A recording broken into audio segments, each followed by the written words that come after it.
Billionaire's mouth, and every lie Cheryl had told for 6 years was about to die in front of 300 people.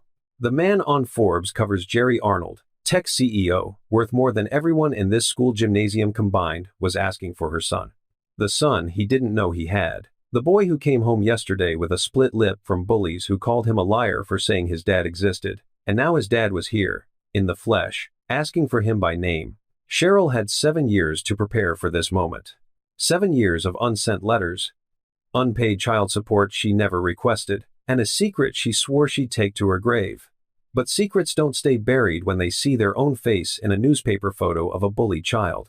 Cheryl Beam never forgot the day her 6-year-old son Jack came home with a split lip and a trembling voice that broke something inside her she didn't know could break anymore. "Mom," they said, "I don't have a real dad."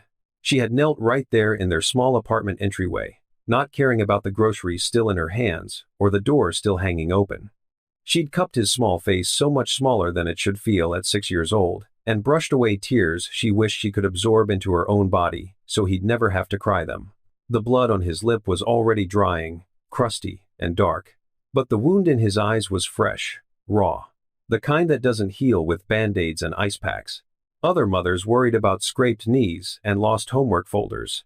Cheryl worried about the question her son would eventually ask, the one she'd been dreading since the day she first held him. The question that had no good answer.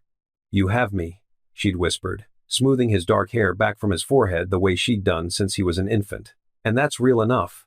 But even as she said it, even as she pulled him close and felt his small body shake with sobs he was trying so hard to swallow, Cheryl knew the truth. It wasn't enough. It would never be enough. Because love, even fierce, all-consuming, sacrifice everything love, couldn't fill the hole left by absence. Jack did have a father who never knew he existed, a father who now ran one of the most powerful tech companies in the country, whose face appeared on magazine covers with headlines like, "The Genius Who Changed Everything," and "Arnold's Empire, How One Man Disrupted an Industry." A father named Jerry Arnold. And today, 2 years after that first split lip, 6 years of Cheryl carrying this secret like stones in her pockets, the world was about to force that truth into the light, whether she was ready or not. The gymnasium smelled like floor wax, and the particular brand of nervous energy that comes from cramming 300 people, parents, teachers, and kids onto metal bleachers designed for half that many.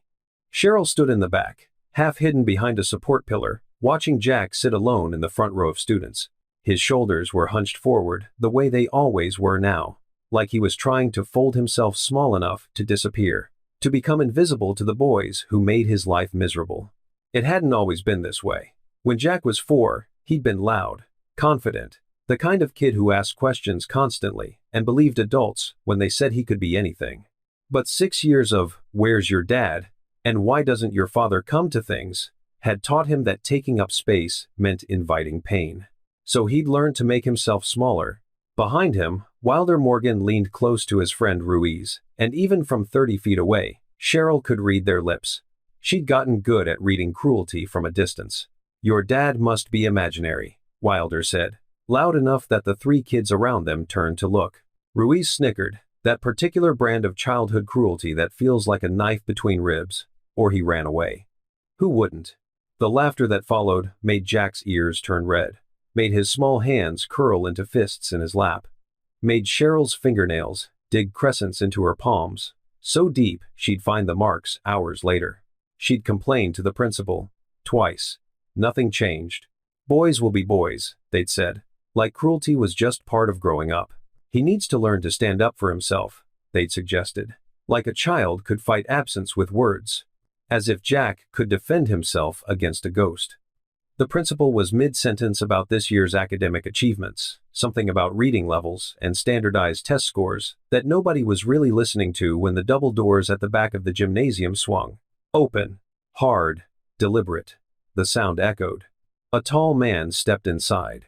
Navy suit that fit like it had been made specifically for his body, because it probably had been. Broad shoulders that filled doorways. A jawline that could have been carved from marble by someone who understood power. He moved with the kind of quiet authority that pulled every eye in the room toward him without him saying a single word. The kind of presence you couldn't ignore even if you tried. Cheryl's heart stopped. Just stopped. like her body had forgotten how hearts were supposed to work. No. Not possible. Not here. Not now. Whispers rippled through the bleachers like wind through leaves. That particular sound of 300 people trying to talk quietly and failing completely. Is that? It can't be. Oh my God. That's Jerry Arnold. The Jerry Arnold? What's he doing here? The name hit Cheryl like a physical blow, like someone had reached into her chest and squeezed. 7 years of silence. 7 years of raising their son alone while Jerry built his empire and never looked back. 7 years of convincing herself this moment would never come, that he'd never find out, that she could protect Jack from this particular brand of disappointment forever. And now he was here, walking through her son's school gymnasium like he had every right to be there. Jerry didn't look at the parents. Didn't acknowledge the whispers or the phones being pulled from pockets to photograph him. His eyes scanned the rows of students with laser focus until they locked on one small figure in the front row. Jack. Cheryl watched her son's back stiffen. Watched him sense the shift in the room the way animals sense storms coming. That particular awareness children develop when they've learned that attention usually means pain. Then Jerry spoke, and his voice carried across the gym with the same confidence that had once convinced investors to bet millions on his vision. "Excuse me," he cleared his throat, and even the principal fell silent mid-word. "I'm looking for a student named Jack Beam." The entire gymnasium went silent. Not a cough, not a whisper, not a breath. Even the air seemed to stop moving. Jack's head turned slowly, like he wasn't sure he'd heard his own name. Like maybe if he moved too fast, this moment would shatter, and he'd discover it was just another dream where someone finally came looking for him. His eyes found Jerry, this tall stranger, in an expensive suit, who looked like he belonged in boardrooms, not elementary school gyms, and confusion flickered across his small face.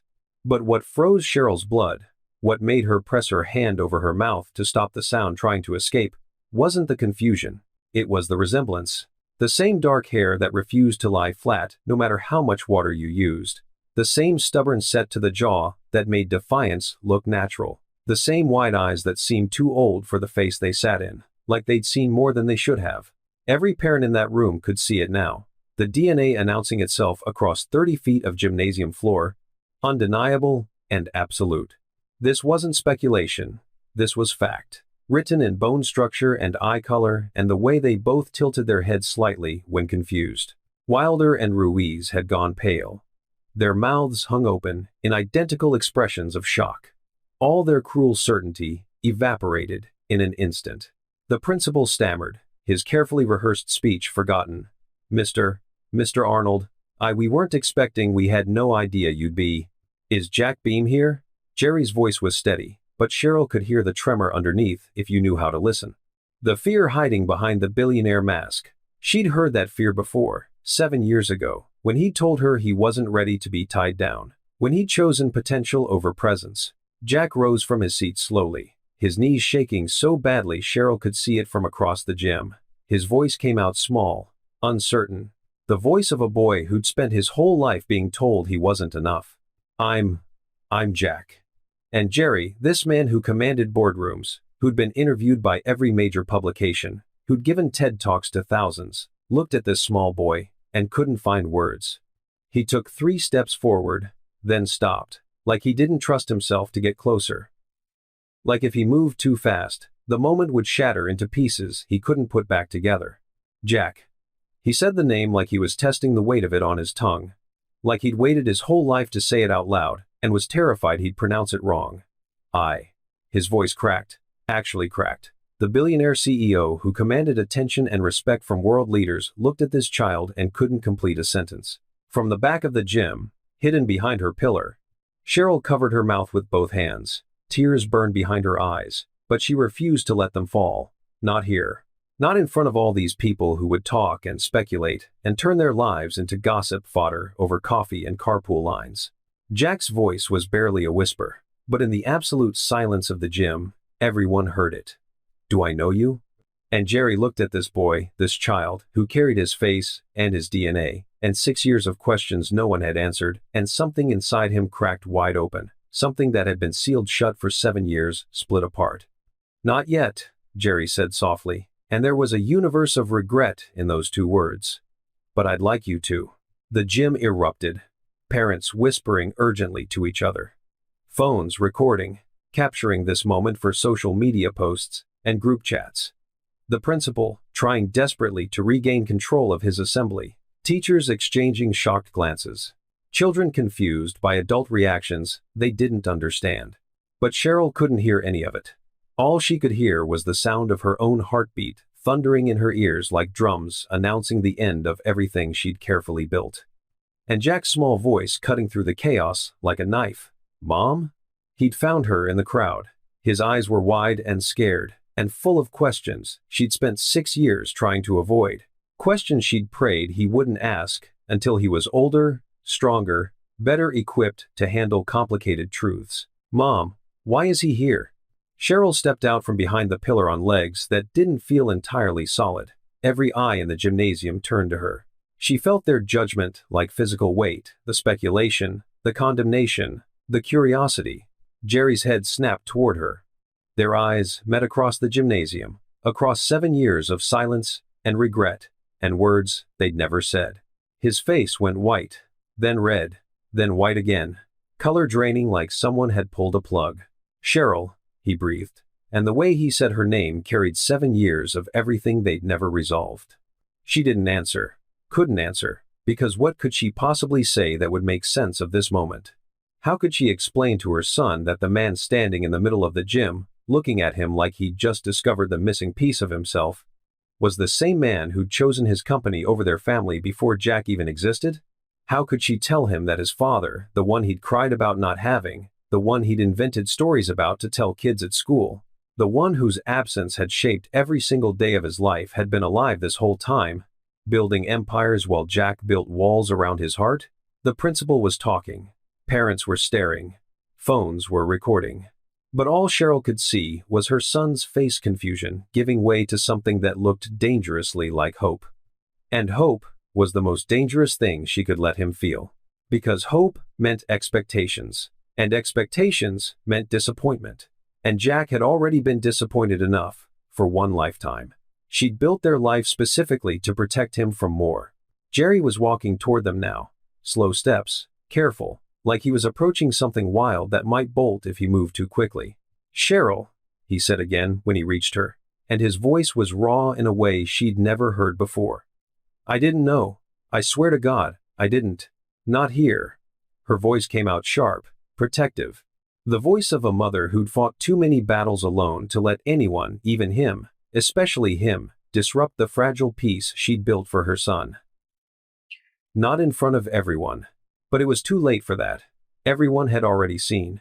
Everyone already knew. The secret she'd kept for 6 years had just been exposed in front of 300 witnesses, with smartphones and social media accounts. By tonight, this would be everywhere. By tomorrow, reporters would be calling. By next week, their quiet life would be permanently shattered. Jack stood between them, looking up at Jerry with an expression Cheryl had never seen before. Not quite trust, not quite fear, something in between. Something that looked like a boy seeing his own future for the first time and not knowing if he wanted it. "Are you really?" Jack's voice cracked. He swallowed hard, gathered courage, tried again. "Did you really come here for me?" And Jerry Arnold, the man who'd given speeches to thousands, who'd negotiated billion-dollar deals without flinching, who'd stood on stages and commanded rooms with nothing but his presence, dropped to one knee in the middle of a school gymnasium and looked his son in the eyes for the first time. "Yes," he said simply, and the single word carried more weight than any speech he'd ever given. "I came for you." Now, here's something you need to understand about moments like this. We spend our whole lives thinking we know what we want. Success, money, recognition. We chase those things like they're the answer. But then something happens. Someone walks into a room, and you realize everything you built means nothing compared to what you almost lost. If stories about second chances speak to you about people finally understand, because this is just the beginning. And what happens next? It's going to show you exactly what a man does when he realizes he's been chasing the wrong thing for 7 years. The principal's voice faded into background noise. Parents were still staring, phones still recording, whispers still spreading like wildfire. But Cheryl couldn't stay in that gymnasium another second. She grabbed Jack's hand too tight, she knew. But she couldn't let go. Couldn't risk him slipping away in this chaos, and pulled him toward the side exit. "We're leaving," she said to no one in particular. Jerry stood up from his kneeling position, his expensive suit creasing at the knees. "Cheryl, wait." But she was already pushing through the door, Jack stumbling beside her, his face a mixture of confusion and something that looked dangerously close to excitement. That excitement terrified her more than anything else. Because excitement meant hope, and hope meant vulnerability, and vulnerability meant pain when things inevitably fell apart. The hallway was empty. Fluorescent lights buzzed overhead like angry insects. Jack's sneakers squeaked against the linoleum as she led him toward the front entrance, her breath coming too fast, her heart hammering against her ribs like it was trying to escape her body. The door behind them opened. She didn't have to turn around to know it was him. She could feel his presence, the way you feel a storm approaching, that shift in the air pressure, that electric charge that made the hairs on your arms stand up and your body prepare for impact. "Cheryl, please." His voice was closer now, right behind them. "Just give me 5 minutes." She stopped walking. Her hand was still gripping Jack's, but she could feel him trying to look back, trying to see the man who just claimed to be his father. "Jack," she said quietly, kneeling down to his level so she could look him in the eyes. "I need you to wait in the office for me. Tell Mrs. Henderson I'll be right there." "But Mom." "Now, baby. Please." Something in her voice, some edge of desperation he'd learned to recognize over 6 years of just the two of them, made him obey. He walked toward the office with reluctant steps, glancing back over his shoulder every few feet until he disappeared around the corner. The moment he was out of sight, Cheryl turned on Jerry, and all the anger she'd buried for 7 years came roaring up like a wildfire that had been waiting for oxygen. 5 minutes? Her voice was low, deadly calm. The kind of calm that came before explosions, the kind that was more terrifying than shouting. "You want 5 minutes? After 7 years of silence, you think you're entitled to 5 minutes?" Jerry's face was pale. Up close, she could see the years had changed him gray at his temples now. Lines around his eyes that hadn't been there before. A weariness in his expression that money couldn't fix. But those eyes were the same. Still that deep brown that had once made her believe in forever. "I didn't know," he said, and his voice cracked on the last word. "Cheryl, I swear to God, I didn't know about Jack. You didn't know because you didn't want to know." The words came out sharper than she intended, but 7 years of carrying this alone had edges that cut. "You didn't answer your phone. You didn't read my messages. You were too busy building your empire to notice that you'd left something behind. That's not fair." "Fair?" She laughed, but there was no humor in it, just bitterness, aged like wine. "You want to talk about fair? Let me tell you about fair, Jerry." And just like that, the years collapsed. The memories she'd kept locked away, carefully sealed in boxes she never opened, came flooding back, vivid and painful as fresh wounds. They'd met in a coffee shop on a rainy Tuesday afternoon 8 years ago. She was 22, working 2 jobs and taking night classes, her laptop balanced on her knees as she typed an essay on postmodern literature she didn't really understand, but desperately needed to pass. He was 23, hunched over a notebook filled with diagrams and code she couldn't decipher. His dark hair sticking up in 17 different directions because he kept running his hands through it every time he got stuck on a problem. Their eyes had met over the espresso machine. He'd smiled, nervous, genuine, real. Not the polished smile she'd seen in magazines later, but something raw and unguarded. Something that felt like truth. "You look like you're drowning in that paper," he'd said, gesturing to her screen filled with half-formed sentences and academic jargon. "You look like you're trying to solve world hunger with a ballpoint pen," she'd replied. Nodding at his notebook covered in crossed-out equations, he'd laughed, moved to her table without asking permission, just assuming she'd want his company. Started explaining his idea for a software platform that would revolutionize how small businesses managed their operations. She'd listened, charmed by his passion, by the way his hands moved when he talked about things he cared about, by the light in his eyes that made everything seem possible. Within 3 months, they were inseparable. Within 6 months, she was in love. Within a year, she'd convinced herself they were building a future together. But Jerry's startup consumed him, like fire consumes oxygen completely, relentlessly, leaving nothing behind but ash. Every conversation became about funding rounds and investor meetings. Every date got canceled for networking events with people whose names appeared in Forbes. Every promise of, "soon I'll have more time," turned into another month of barely seeing him, of competing with code and conferences, and the all-consuming hunger for success. "I just need to get through this phase," he'd say, kissing her forehead at 2 in the morning when he finally came to bed, his body there, but his mind still at the office. "Once we secure Series A funding, everything will calm down." But it never calmed down. Success just created more demands, more meetings, more reasons why he couldn't be present in the moment. And then she'd seen the 2 pink lines on the pregnancy test, and her entire world had tilted sideways. She'd tried to tell him. God, she'd tried.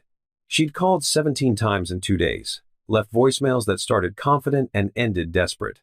Sent texts that went from, "we need to talk," to, "please Jerry, it's important," to finally, at 3 a.m. on the 3rd day, "I'm pregnant." But he was in San Francisco that week, pitching to venture capitalists who held his dreams in their checkbooks. Her messages went unanswered. Her calls went to voicemail. Her world was imploding while his was expanding. When he finally called back 3 days later, 3 days she'd spent alternating between panic and rage, and a grief so profound it felt like drowning. She could hear the exhaustion in his voice before he even said hello. "Cheryl, hey, I'm sorry. It's been insane. Jerry, I need to tell you something." Her hands were shaking as she held the phone, the pregnancy test still sitting on her bathroom counter like evidence of a crime. Listen, can this wait?" His voice was distracted, and she could hear people talking in the background, the ambient noise of a busy restaurant or hotel lobby. "I'm about to walk into the most important meeting of my life. The investors are ready to sign, but they want one more pitch, and if I nail this, we're golden. We're actually going to make it, Cheryl. Everything we've worked for, Jerry. I promise I'll call you back tonight. We'll talk about whatever it is, but right now, I really need to focus. You understand, right? You always understand." The hope in his voice, the pleading, the automatic assumption that she would always understand, always wait, always be there when he finally had time for her. Something inside her had broken in that moment, snapped clean through. "Yeah," she'd whispered, her hand unconsciously moving to her still flat stomach. "I understand." She'd hung up, stared at the phone. Waited for him to call back that night like he'd promised. He hadn't. Not that night. Not the next day. Not for 2 weeks, when he finally reached out with a text, "Sorry, got buried in paperwork." "Everything good?" And she'd stared at that text, "Everything good?"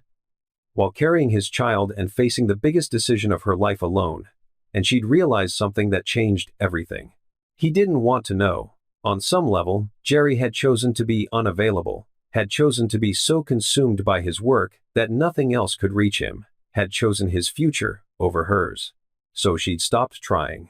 Because what was the point of telling a man about his child when he'd already made it clear what his priorities were? The years that followed were a blur of survival. Working double shifts while pregnant, her feet swelling so badly she had to cut slits in her shoes. Crying in bathroom stalls during her lunch breaks because the exhaustion was so overwhelming she couldn't see straight. Giving birth alone because her mother was dead, and her father had written her off years ago when she dropped out of college to work full-time. Holding Jack in the hospital at 3 in the morning. This tiny, perfect human who deserved so much more than she could give him, and making a promise that she'd be enough. Somehow, she'd be enough. She'd watched Jerry's rise from a distance, like watching a train you deliberately missed. Saw his company's valuation skyrocket, from millions to billions. Saw his face on magazine covers with headlines calling him a visionary, a genius, the future of tech. Saw him at charity galas, with different women on his arm, none of them staying long enough to matter, none of them seeming to leave an impression. He'd gotten everything he wanted. Built his empire, achieved his dreams. And she'd gotten Jack, who was more than enough, who had to be enough, because he was all she had.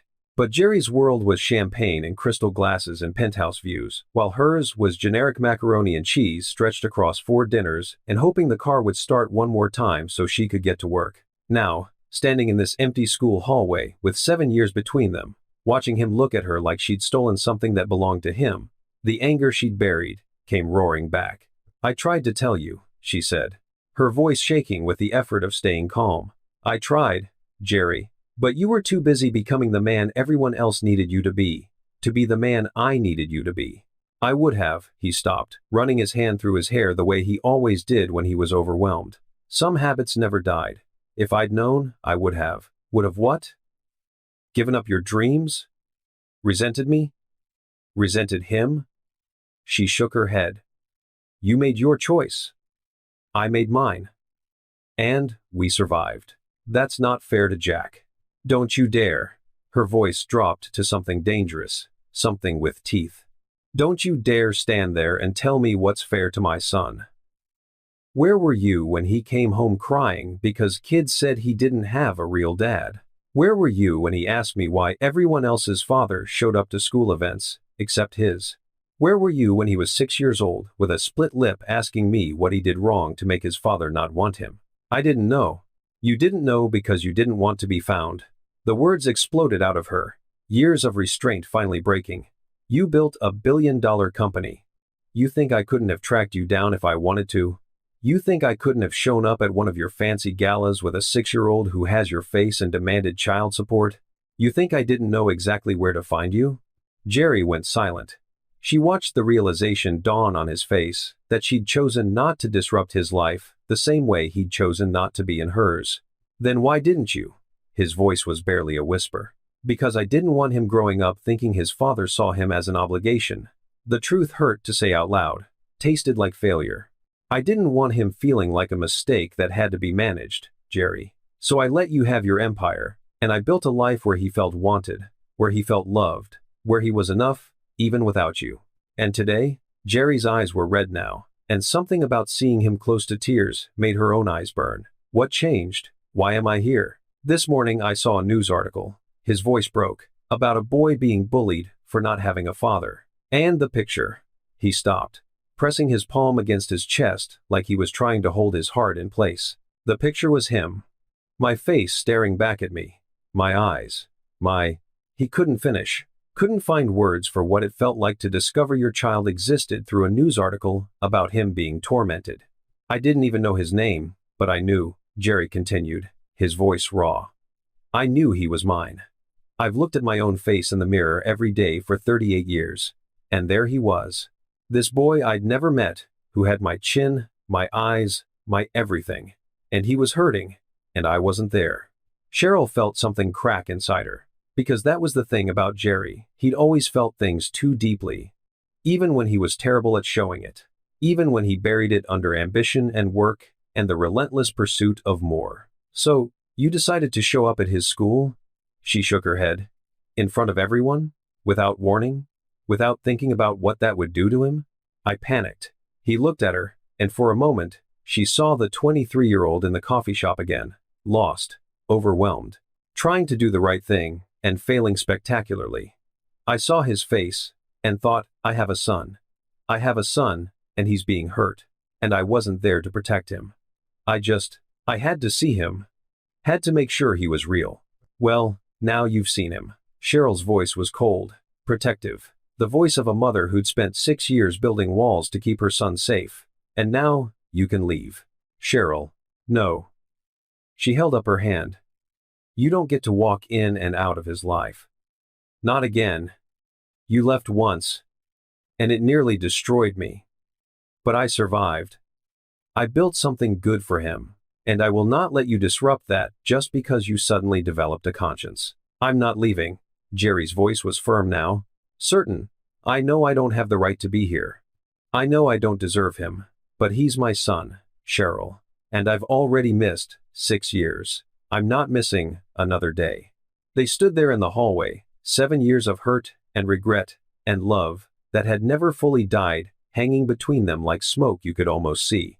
From the office, she could hear Jack's voice, asking Mrs. Henderson a question. Her son.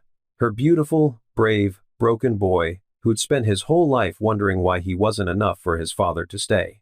And now, that father was here. Saying the words she'd once dreamed of hearing. Making promises she desperately wanted to believe. But dreams were dangerous things, and hope was even more dangerous. She looked at Jerry, really looked at him, and saw something she hadn't expected. Desperation. Not the entitled kind that came from being denied something you wanted, but the raw, honest kind that came from finally understanding what you'd lost and being willing to do anything to get it back. "You don't get to walk in and out of his life," she whispered, her voice barely audible. "Not again." Jerry opened his mouth to respond, but the words died on his lips. Because standing 15 feet away, pressed against the wall near the office door, where he'd clearly been hiding and listening, was Jack. His small frame was rigid, his eyes were wide as saucers, and from the look on his face, that mixture of shock and betrayal and desperate, aching hope, it was clear he'd heard everything. Every word, every accusation, every truth they'd been trying to protect him from. "Jack," Cheryl's voice cracked. But Jack wasn't looking at her. He was staring at Jerry with an intensity that made the billionaire CEO take an involuntary step back. This child, his child, was looking at him the way people look at ghosts, like he couldn't quite believe what he was seeing was real. Like one wrong move might make him disappear. "Are you?" Jack's voice was so small, it barely carried across the hallway. He swallowed hard, tried again, forcing the words out past the fear. "Are you really my dad?" The question hung in the air like a prayer, like everything in the world had stopped spinning just to hear the answer, like this single moment would define everything that came after. Jerry's throat worked. His hands were shaking, these hands that had signed billion-dollar contracts without trembling, that had shaken hands with presidents and tech giants, were shaking because a 6-year-old boy was asking him the most important question of his life. "Yes," the word came out rough, broken. If you'll have me." Something in Jack's face crumpled, not in a bad way. In the way dams crumble when the pressure behind them finally becomes too much. In the way defenses fall when they're no longer needed. His eyes filled with tears he was trying desperately not to let fall. Because 6-year-old boys, who got mocked for not having fathers, learned early not to cry where anyone could see. But one tear escaped anyway, rolled down his cheek, and Jerry felt something inside his chest shatter completely. Felt 7 years of careful control and emotional distance explode into nothing. "I didn't know about you," Jerry said, dropping to one knee again so he could look Jack in the eyes. So there would be no distance, no hierarchy, just truth between them. "I swear, Jack, if I'd known, I would have been there. I would have been there for everything." Jack wiped at his face with the back of his hand, the gesture so achingly young it made Cheryl's chest hurt. "Mom said you were too busy." The words were a knife. Simple, honest, devastating. Not an accusation, just a fact. The truth as Jack understood it. Jerry looked up at Cheryl, and she met his gaze without flinching. This was what his choices had cost. This moment right here, his son thinking he hadn't been wanted, thinking he hadn't been worth the time. "I was busy," Jerry admitted, his voice thick with regret. "But I was busy with the wrong things. I thought building a company was the most important thing I could do. I thought success meant more meetings, more money, more recognition." He looked back at Jack. "I was wrong. You're the most important thing, and I'm sorry I wasn't there. I'm sorry for every birthday I missed, every night you went to bed wondering where I was, every time someone asked about your dad and you didn't know what to say. I'm so sorry, Jack." Jack's lower lip trembled. "The kids at school say I'm lying when I tell them I have a dad.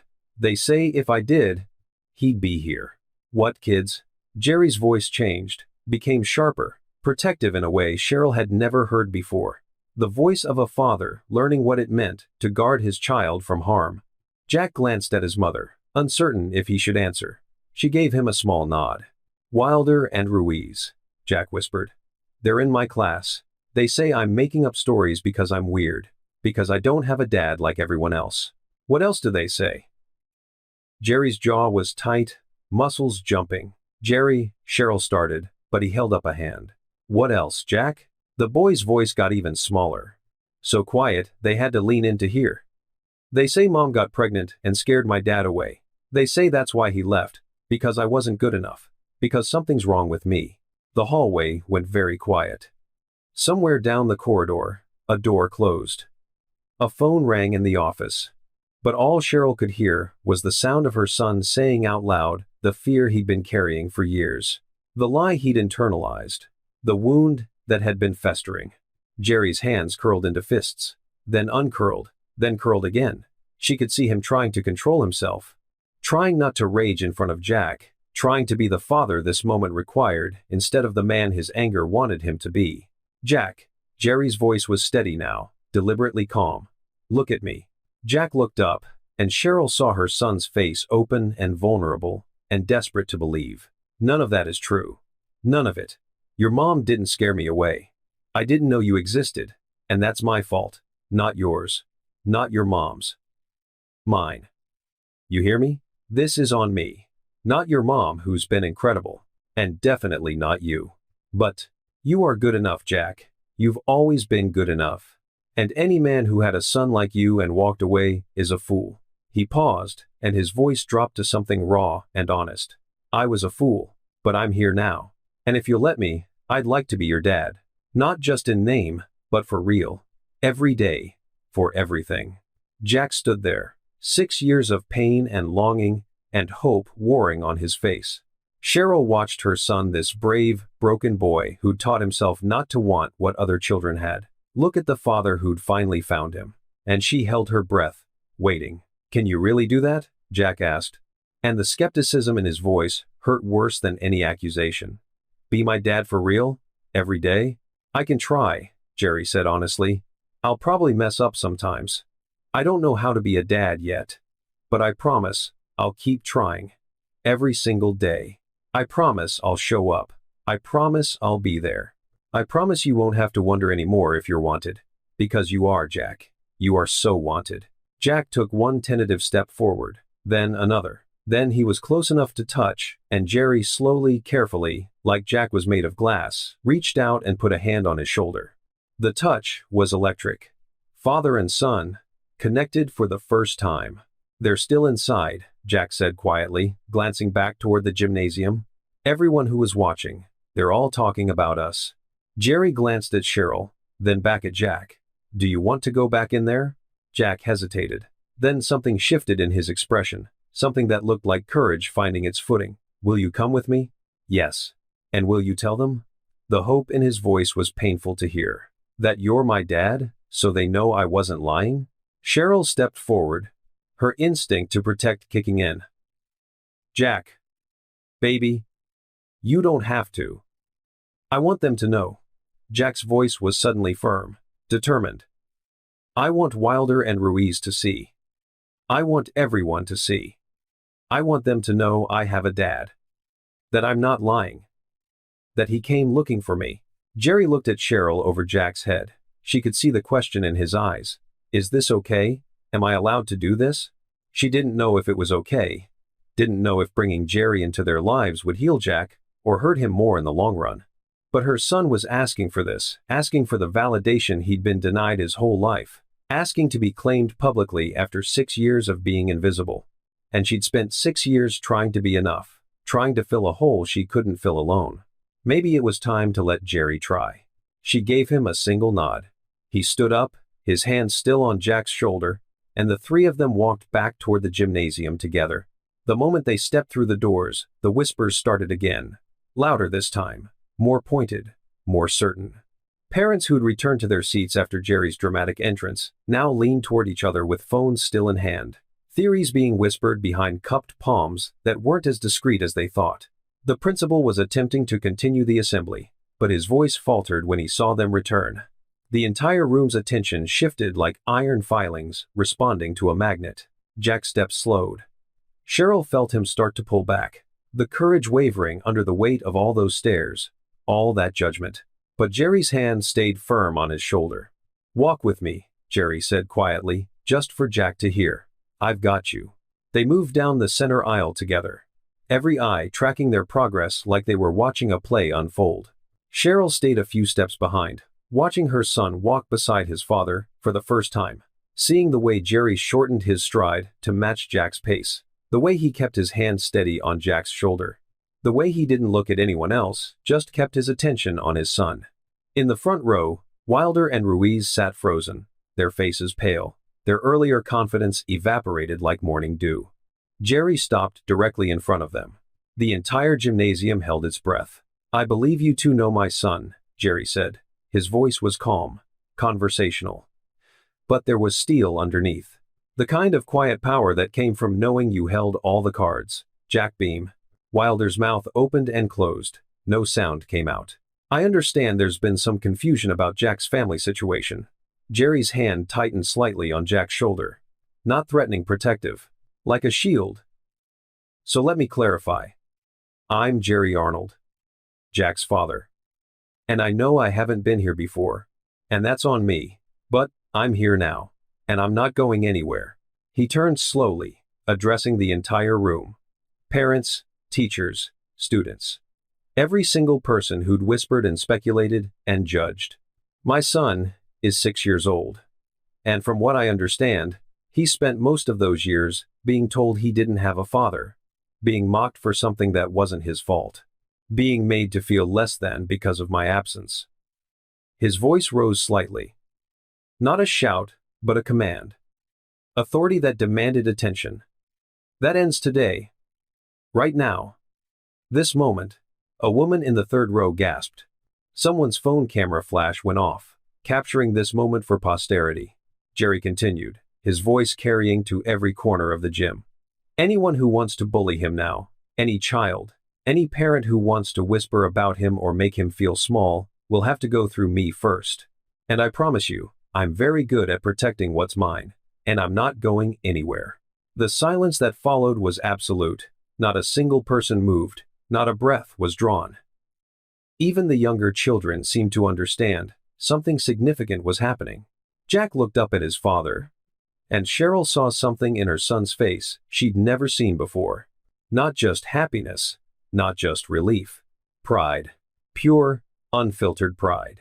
He was proud. Proud to stand next to this man. Proud to be claimed. Proud to finally have an answer when people asked about his dad. Proud to be wanted publicly, loudly, in front of everyone who'd ever made him feel small. In the second row, a girl leaned toward her mother and whispered loudly, "That's Jack's dad?" The admiration in her voice was clear. He's really his dad. But in the back, Cheryl saw a few parents exchange looks, jealous, bitter looks, that said they resented this display, resented that their ordinary families were being upstaged by a billionaire's dramatic revelation. The principal cleared his throat, trying to regain control. "Mr. Arnold, perhaps we could discuss this in my office." "We're leaving," Jerry said simply. He looked down at Jack. "Is that okay? If we leave, we can get lunch somewhere. Just the three of us. Talk properly." Jack nodded, still unable to speak. Emotions too big for words. They walked back up the aisle together, Jerry's hand never leaving Jack's shoulder. Cheryl followed, her heart in her throat, watching every eye in the room track their movement. Watching her son stand taller with each step. Outside, in the parking lot where the October sun was too bright after the dim gymnasium, they finally stopped. Jack was shaking, not from fear, from the release of 6 years of tension finally breaking free, from being seen, from being claimed, from mattering. Jerry knelt down one more time, and this time when he opened his arms, Jack stepped into them without hesitation, wrapped his small arms around his father's neck, and buried his face in his shoulder. "I've got you," Jerry whispered, his own voice breaking. "I've got you now. I promise." Cheryl watched them, her vision blurring with tears she couldn't hold back anymore. This was what Jack had needed, what he'd always needed. A father who chose him, who claimed him publicly, who made the world know he was wanted. After a long moment, Jerry looked up at her. His eyes were red, his face marked with the wet traces of Jack's tears soaking into his suit. "Please," he said, his voice breaking. "Please, let me try to make this right." Cheryl looked at her son, still holding tight to his father. Looked at Jerry, this man who'd broken her heart but was now holding her son like he was the most precious thing in the world. She thought about the years of loneliness, the nights Jack cried himself to sleep, the questions she couldn't answer, the hole she couldn't fill no matter how hard she tried.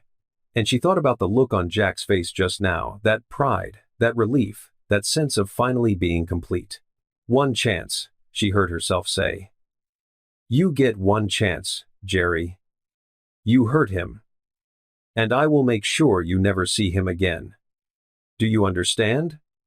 "One chance." Jerry nodded, his throat working. "I won't. I swear, Cheryl. I won't hurt him. I won't leave. I won't be too busy. I won't choose anything over him. Not ever again." She wasn't sure she believed him. wasn't sure she could trust him with the most important part of her world. But Jack was smiling now. Really smiling. The kind of smile she hadn't seen in years. The kind that came from deep inside. From a place that had finally stopped hurting. And maybe, just maybe, that was worth the risk. 3 days later, Jerry's black Mercedes pulled up outside a building that made his chest tighten with guilt so profound he could barely breathe. The apartment complex was old, not dangerous, but tired in the way things get when people care but don't have resources. Paint peeling near the gutters. A broken light fixture by the entrance that probably hadn't worked in months, maybe years. A playground with swings that had seen better decades. Chains rusted but still functional. This was where his son lived. Where Cheryl had raised him alone, while Jerry slept in penthouses with floor-to-ceiling windows and complained about hotel thread counts. He sat in the car for a full minute, gripping the steering wheel with white knuckles, trying to steady his breathing. His driver, John, glanced at him in the rearview mirror. "You okay, boss?" "No," Jerry said honestly, "but I'm going anyway." The apartment was on the 3rd floor. No elevator. Jerry climbed the stairs slowly, each step feeling like a judgment. The hallway smelled like someone's dinner garlic and tomato sauce that reminded him of Sunday nights he'd never have with Jack. And a child's laughter echoed from behind one of the doors, the sound of a family he'd missed 6 years of building. Apartment 3C. The numbers were slightly crooked, like they'd been knocked loose, and someone had tried to fix them but didn't have the right tools. Even this small detail spoke of making do, of fixing what you could with what you had. He knocked, waited, heard footsteps inside, small ones running, then Cheryl's voice saying something he couldn't quite hear. Jack opened the door, and the smile that spread across his face made Jerry's throat close up. "You came," Jack said, like he'd half expected Jerry to forget. Like promises were things that got broken in his experience. "I promised, didn't I?" Jerry stepped inside, and the first thing that hit him was how small everything was. Not cramped, Cheryl had made it homey with careful placement and obvious love, but small in a way that spoke of careful budgeting and making do with what you had. Small in a way that made Jerry want to buy them a house immediately, and had to remind himself that throwing money at things wasn't the answer. The living room was barely bigger than his office bathroom. A worn couch that had been repaired with duct tape on one arm, silver tape that didn't match the brown fabric but did the job. A coffee table covered with Jack's homework and drawings, each one carefully done. A TV that was at least 10 years old, the kind that still had actual buttons on the front. But the walls were covered with photos, Jack at different ages, Jack with Cheryl. Jack's artwork carefully framed with dollar store frames that were slightly crooked but displayed with pride. This was a home built from love and resourcefulness when money ran short. Cheryl emerged from the kitchen, wiping her hands on a dish towel. She'd agreed to this visit, but her body language was still guarded, still protective, still not entirely sure this was a good idea. 2 hours, she said. That's what we agreed. 2 hours, Jerry confirmed. Thank you for letting me. Don't thank me. This is for Jack. Her voice was firm. You're here on his schedule, not yours. Jerry nodded, understanding the boundary being set. Jack tugged at his sleeve, excitement overriding his earlier uncertainty. Want to see my room? The room was barely big enough for the twin bed and small desk crammed inside, but every inch had been maximized. Posters of planets covered one wall, Jupiter with its great red spot, Saturn with its magnificent rings, Mars with its rust-colored surface. A bookshelf held astronomy books from the library, the spines creased from repeated reading. Model rockets sat on the windowsill in various states of completion, some painted, some still bare plastic. You like space? Jerry asked, his voice rough with emotion. Yeah.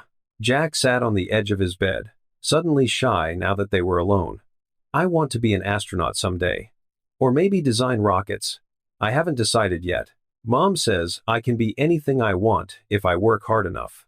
Jerry's heart cracked a little more. Because he designed software that ran on satellites orbiting Earth, and his son wanted to build the rockets that got them there. And they should have discovered this connection years ago. Should have been building model rockets together since Jack was old enough to hold glue. I could help you with that, Jerry said carefully, not wanting to overstep. If you want, I know some people at NASA and SpaceX. I could introduce you, show you what goes into building rockets that actually fly. Jack's eyes went wide with hope and disbelief. Really? Really? We could visit. Take a tour. See real rockets being built. Would you like that? That would be. Jack couldn't find words big enough. That would be amazing. They spent the next hour on the floor of that tiny room. Jerry helping Jack work on a model rocket kit he'd been struggling with for weeks. Their hands worked side by side, Jerry's large and uncertain, Jack's small and eager. The boy asked questions about thrust ratios and fuel efficiency that were surprisingly sophisticated for a 6-year-old, and Jerry answered as best he could, amazed by how much his son already understood. For the first time in 7 years, Jerry felt like he was exactly where he was supposed to be. But then, Jack's phone buzzed with a message, and Jerry saw the boy's face change, saw the light dim, the smile fade. The walls go back up. What's wrong? Jerry asked, setting down the rocket piece he'd been holding. Jack hesitated, then showed him the screen. A group text from his class. Ruiz had written, "Heard Jack's dad, only showed up for good publicity. Bet he's gone by next week. LOL." Several other kids had responded with his only do charity when cameras are watching. Give it 2 weeks max. Fake dad for fake likes. Jerry felt rage bloom hot in his chest. Felt every protective instinct he didn't know he had surged to the surface. Jack, it's okay. Jack's voice was too practiced at dismissing hurt. Too experienced at protecting himself from disappointment. I'm used to it. It's not okay. Jerry set down the model rocket, gave Jack his full attention. And you shouldn't have to be used to it. That's not how things should be. But what if they're right? Jack's voice cracked, and this was the fear underneath. The real terror. What if you are just here for publicity? Everyone says rich people only do nice things if cameras are watching. What if you leave when people stop paying attention? The words were a gut punch. Because 3 days ago, before he'd seen his son's face in that news article, Jerry might have done exactly that kind of performative charity. Might have shown up for optics and left once the headlines faded. He'd done it before, written checks to causes he didn't care about because it was good for the company image. But not this. Not with Jack. This was different. This was real. I'm not here for cameras, Jerry said firmly, taking Jack's hands in his. I'm here because you're my son. And I should have been here 6 years ago. That's on me, not publicity, not optics. Just me being an idiot who didn't know what mattered. Jack wanted to believe him.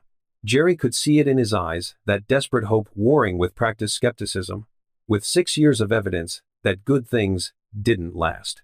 How do I know? Jack whispered. You don't. Not yet. Jerry was honest because Jack deserved honesty. But I'm going to show you. Every day. Until you believe it. After Jerry left, after promising to come back on Saturday. After seeing the cautious hope on Jack's face, Cheryl walked him to the door.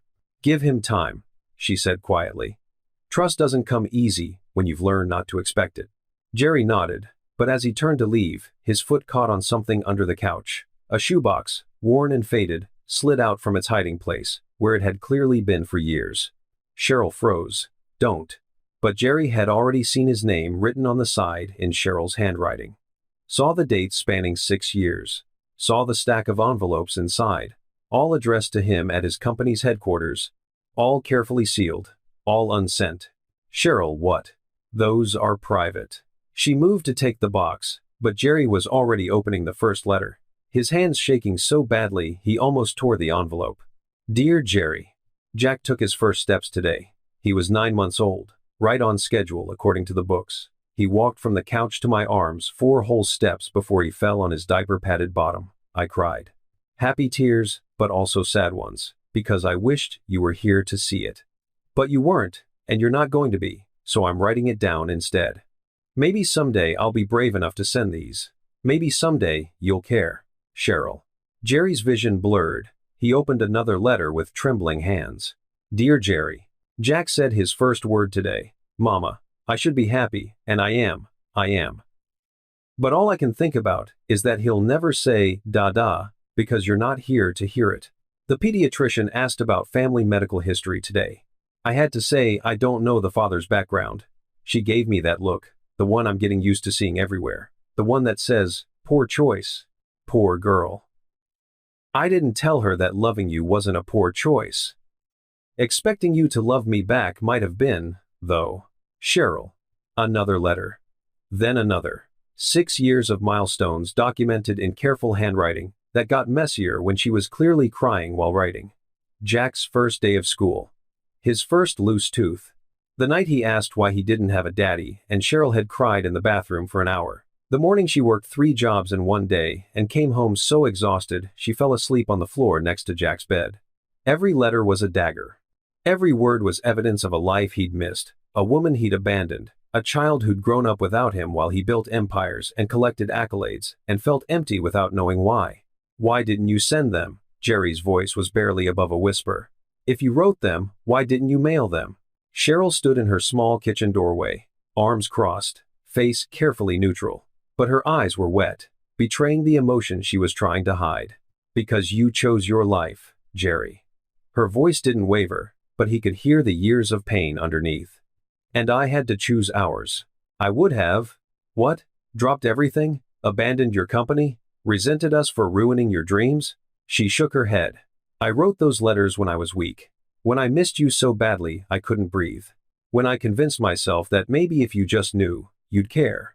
But then I'd remember how you didn't answer my calls, how you didn't read my texts, how even when I finally told you I needed to talk about something important, you asked if it could wait because you had a meeting. Jerry's hands trembled holding the letters. You said you were pregnant. In one of your texts, I saw it when I finally went back through them. I did, and you didn't read it. You were too busy becoming successful, too busy changing the world. She took a shaky breath. So, I made a choice. I could spend the rest of my life chasing a man who'd already shown me I wasn't a priority. Or I could build a life where Jack felt wanted, where he knew without question that he was enough, that he was loved, that someone chose him first, every single time. He should have known me. The admission hurt. He should have. The agreement hurt worse than any accusation could have. But I couldn't give him a father who was there out of obligation, who showed up because he had to, not because he wanted to. I couldn't do that to him, Jerry. I couldn't let him spend his childhood feeling like a burden.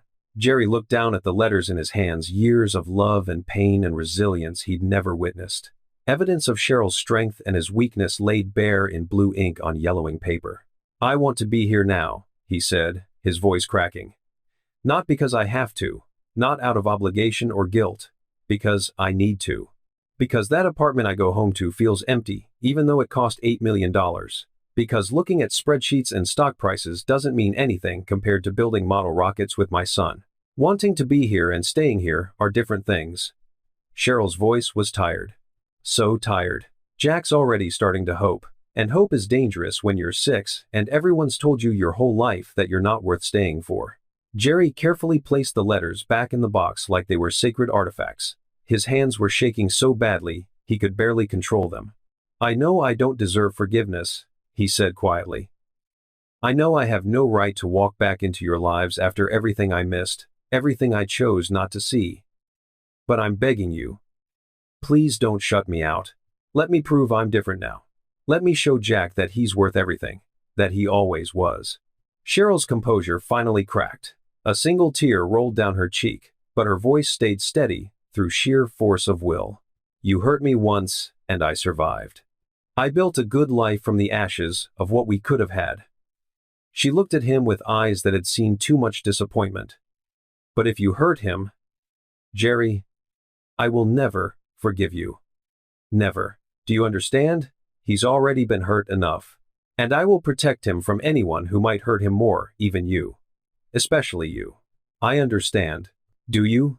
She stepped closer, and he could smell her shampoo, something floral and cheap and heartbreakingly familiar. Because in 2 hours, you'll leave this apartment and go back to your penthouse and your life of luxury that I can't even imagine. And we'll still be here, in this small place, with secondhand furniture and duct-taped couches. And when Jack goes to school tomorrow and Ruiz tells him you're only pretending, he'll wonder if it's true. He'll watch the door on Saturday, hoping you show up but expecting you won't. That's what your absence taught him to expect: disappointment. The words were acid. Truth usually was. Jerry looked around the small apartment one more time, saw the duct-taped couch, the dollar store frames, the model rockets, built with birthday money carefully saved over months. This was what Cheryl had built from nothing. This was what strength looked like when no one was watching, and cameras weren't rolling. "I'll be here Saturday," he said quietly. "And every Saturday after. And whenever else he needs me. Every game, every event, every random Tuesday when he just wants to show me a drawing. All of it." He walked to the door, the weight of 6 years of unsent letters heavy in his chest like stones he'd carry forever. At the threshold, he turned back. "Cheryl?" She looked at him, her arms still crossed, her walls still up, but maybe, just maybe, with a few cracks showing. "Thank you," he said, "for loving him enough to protect him, even from me." She didn't respond, just nodded once, then closed the door softly behind him. Jerry stood in that dim hallway, listening to the sounds of other people's dinners and other people's laughter, and felt the full weight of what he'd lost. But more than that, he felt the weight of what he'd almost lost forever, what he might still lose if he failed now. Saturday, he promised himself. He'd be there Saturday, and he'd keep being there until Jack believed it. Until Cheryl trusted it. Until he'd earned back even a fraction of what his choices had cost them. The shoebox of letters haunted him all the way home. You know what gets me about this? It's those letters. All those moments she documented, all that pain she carried alone, all those milestones he missed because he was too busy building something that didn't matter as much as what he was losing. Sometimes we don't know what we have until we see it written down in someone else's handwriting. If you've ever had to carry something alone that should have been out to show you what happens when someone finally does the work to earn back what they lost. Saturday came. Jerry showed up at 9 a.m. sharp, holding a bag from the hobby store containing advanced rocket building materials he'd researched all week, watching YouTube tutorials at midnight to understand what he was buying.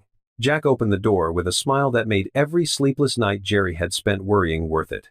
They spent 4 hours together that day, built 2 rockets from scratch, talked about thrust vectors and orbital mechanics in ways that made Jerry realize his son was genuinely brilliant. Ordered pizza that Jack declared way better than the frozen kind Mom usually gets, and then immediately looked guilty for saying. For 4 hours, Jerry felt like maybe, just maybe, he was getting this father thing right. But Monday came, and with it, the vultures circled with sharpened beaks. Jack walked into school that morning with his head held higher than usual. His dad had come back, had kept his promise, had spent the whole weekend with him, not because cameras were watching, but because he wanted to. The model rockets they'd built were proudly displayed on his shelf, evidence that this was real. Ruiz noticed immediately. "Look who's all happy today," Ruiz said loud enough for half the class to hear as they lined up for attendance. "Did your fake dad buy you something expensive to make up for abandoning you for 6 years?" Jack's spine stiffened. "He's not fake, and he didn't abandon me. He didn't know about me." "Right," Ruiz smirked, and the cruelty in that expression was practiced. "Learned from adults. That's what they all say. My mom saw the articles online. Everyone's talking about how Jerry Arnold suddenly discovered a kid right when his company's stock is dropping. Convenient timing, don't you think?" "That's not," Jack started, but Wilder cut him off. "My dad says rich people only do nice things for tax breaks and publicity," Wilder added, clearly repeating words he'd heard at home. "Says Arnold's probably getting some kind of benefit from claiming you, like a write-off or something." The words landed like punches. Jack felt his face heating up, his hands curling into fists at his sides, anger and hurt warring in his chest. "You don't know what you're talking about," Jack said, his voice shaking with emotion he was trying to control. "He's my dad. He came to see me because he wanted to. Because he cares. For now," Ruiz said with a cruel smile that suggested he was enjoying this. "But give it a few weeks. Once the news cycle moves on, so will he. Rich guys like that don't stick around for kids from places like yours. My mom says people like him live in a different world." Other kids were watching now. Some looked uncomfortable, shifting their weight and avoiding eye contact. Others were nodding along, believing the poison being spread, and Jack felt the foundation he'd just started building crack beneath his feet. "He's not like that," Jack insisted, but even he could hear the desperation creeping into his voice. The doubt. "Prove it then," Ruiz challenged, crossing his arms. "Have him come to the father-son baseball game next month. Oh wait, he'll probably be too busy with his important meetings by then. Or he'll send someone to make excuses for him." The laughter that followed Jack down the hallway felt like nails scraping across his heart. By lunch, the rumors had spread like wildfire through dry grass. Whispers followed him everywhere. Kids he didn't even know were talking about his publicity stunt dad. Someone had printed out an article analyzing Jerry's recent stock performance and company struggles, hanging it on the bulletin board with a note. Coincidence? I think not. Jack sat alone at lunch, staring at his sandwich, unable to eat. His stomach was twisted in knots. Everything Ruiz said was exactly what the small, scared part of Jack had been thinking. The part that remembered 6 years of absence. The part that knew how to protect itself by not hoping for too much. The part that whispered, "This is too good to be true." What if they were right? What if Jerry was only here because it looked good? What if the attention faded, and so did Jerry's interest? What if in a month, or a year, he was just another father who couldn't be bothered to show up? By the time the final bell rang, Jack had built walls so high around his heart that when Cheryl picked him up from school, she knew immediately something was catastrophically wrong. "Baby, what happened?" "Nothing." Jack stared out the car window, jaw clenched. "I'm fine." But he wasn't fine.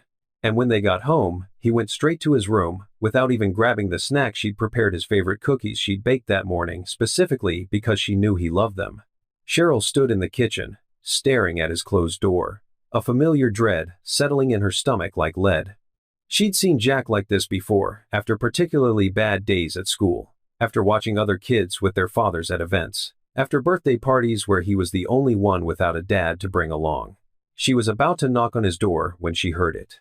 The sound of something being thrown, hard, against the wall with force that shook the picture frames in the hallway. She rushed down the hallway and opened the door without knocking, maternal instinct overriding courtesy. Jack stood in the middle of his room, his face red and streaked with tears he'd been holding back all day. The model rocket he and Jerry had built on Saturday lay shattered on the floor, pieces scattered like his composure, like his hope, like everything he'd started to believe in. "Jack, I don't want to talk about it." His voice was raw, broken, a wounded animal lashing out. "Just leave me alone. Baby, please." "He's not coming back, Mom, okay? They're all right. He's just doing this for publicity, and once people stop caring, he'll leave again. Just like before, just like everyone said he would." The words tumbled out in a rush of pain and fury. Cheryl's heart shattered into pieces she didn't know how to gather. "That's not true. You don't know that." Jack's voice cracked, the anger giving way to something more vulnerable, more terrified. "You can't promise he'll stay. Nobody can. And I'm stupid for believing him. I'm stupid for thinking this time would be different." He grabbed another model from his shelf, one he'd built alone months ago, before Jerry appeared, and threw it across the room with all the strength his small body could muster. "I don't need him." The words were a scream now, echoing off the walls. "I don't need a fake dad who's just pretending to care. I was fine before. We were fine. Jack, get out." He slammed his door so hard the walls shook, and something fell off a shelf in the hallway. "Just get out." Cheryl stood in the hallway, tears streaming down her face, completely helpless. This was what she'd feared. This was why she'd tried to keep Jerry out. Because hope hurt worse than acceptance ever did. Because building something up just to watch it collapse was more painful than never building it at all. She tried knocking. Tried talking through the door with every soothing phrase she'd learned in 6 years of single motherhood. But Jack wouldn't respond. She could hear him inside, crying the way he used to when he was smaller, before he'd learned to hide his pain from her. The sound was breaking her. After 20 minutes of trying, of begging him to let her in, she pulled out her phone with shaking hands. The call connected on the second ring. "Cheryl?" Jerry's voice was alert, concerned. "Is everything okay?" "It's Jack." Her voice broke on their son's name. "Something happened at school. Kids said terrible things. He won't talk to me. He's Jerry. He's breaking down, and I don't know what to do. I can't reach him. I'm on my way. Jerry, I don't know if that's a good idea right now. I'm already in the car." The line went dead. 19 minutes later, Cheryl counted every single one. Watching the clock like it held answers, there was a knock at the door. Jerry stood in the hallway, still in his work clothes, with his tie loosened, and his hair disheveled like he'd been running his hands through it repeatedly during the drive.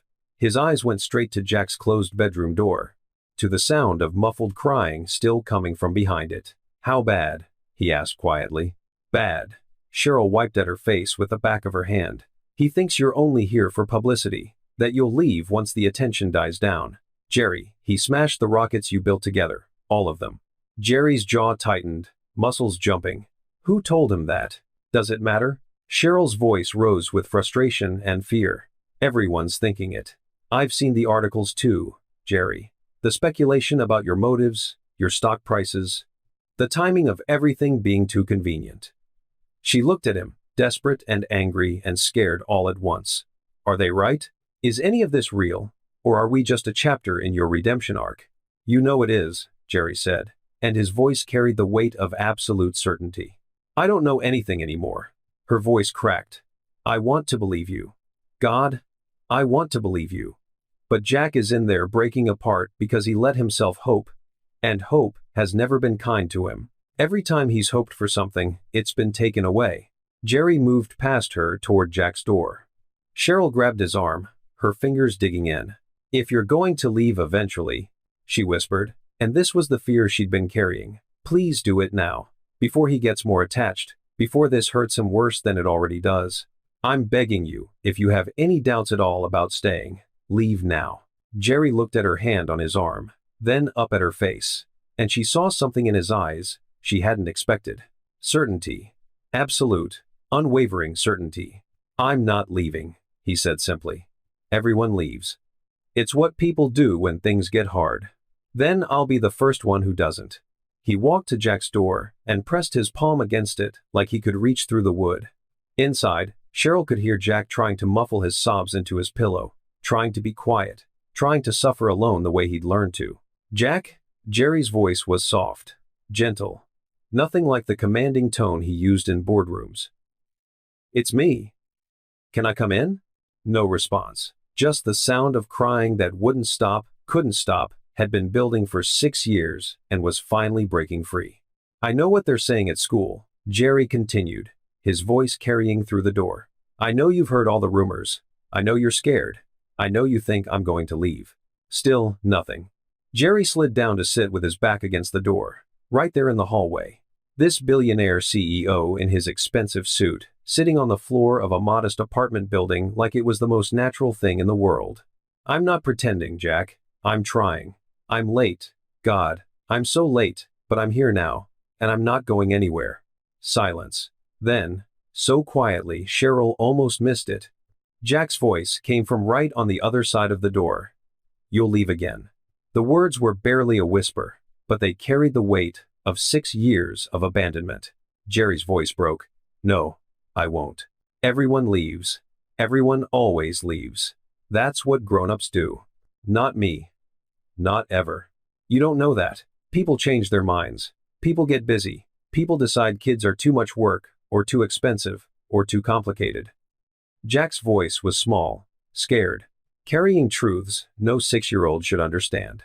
"What if I'm not worth staying for?" Jerry pressed his forehead against the door, and Cheryl watched his shoulders shake. Watched this billionaire CEO who commanded respect from world leaders break down in her narrow hallway. "Jack, please open the door," Jerry whispered, and there were tears in his voice now. "Please, I need to see you. I need you to see my eyes when I tell you this, so you know I mean it." "Why?" Jack's voice cracked. "So you can lie to my face? So it'll feel more real before you leave? So I can promise you something, and I need you to see that I mean it. That every word is true." A long pause. Cheryl held her breath, counting heartbeats. The door opened slowly. Jack stood there, his face blotchy and wet, his eyes red and swollen, looking smaller and more vulnerable than Cheryl had ever seen him, looking like every defense he'd built had crumbled. Jerry didn't stand up. He stayed on the floor, looking up at his son, making himself smaller, less threatening. "Ask me," Jerry said. "Ask me the question you're most afraid of." Jack's lower lip trembled. His whole body shook. "Will you leave again?" And Jerry, the man who'd built an empire on calculated risks and strategic decisions, made a promise he'd burn his whole life down to keep. "Never." His voice was steady, absolute, a vow. "Not even if you tell me to. Not when you're angry at me. Not when I mess up, and I will mess up. Jack, I'll probably mess up a lot, but I will never walk away from you. Never.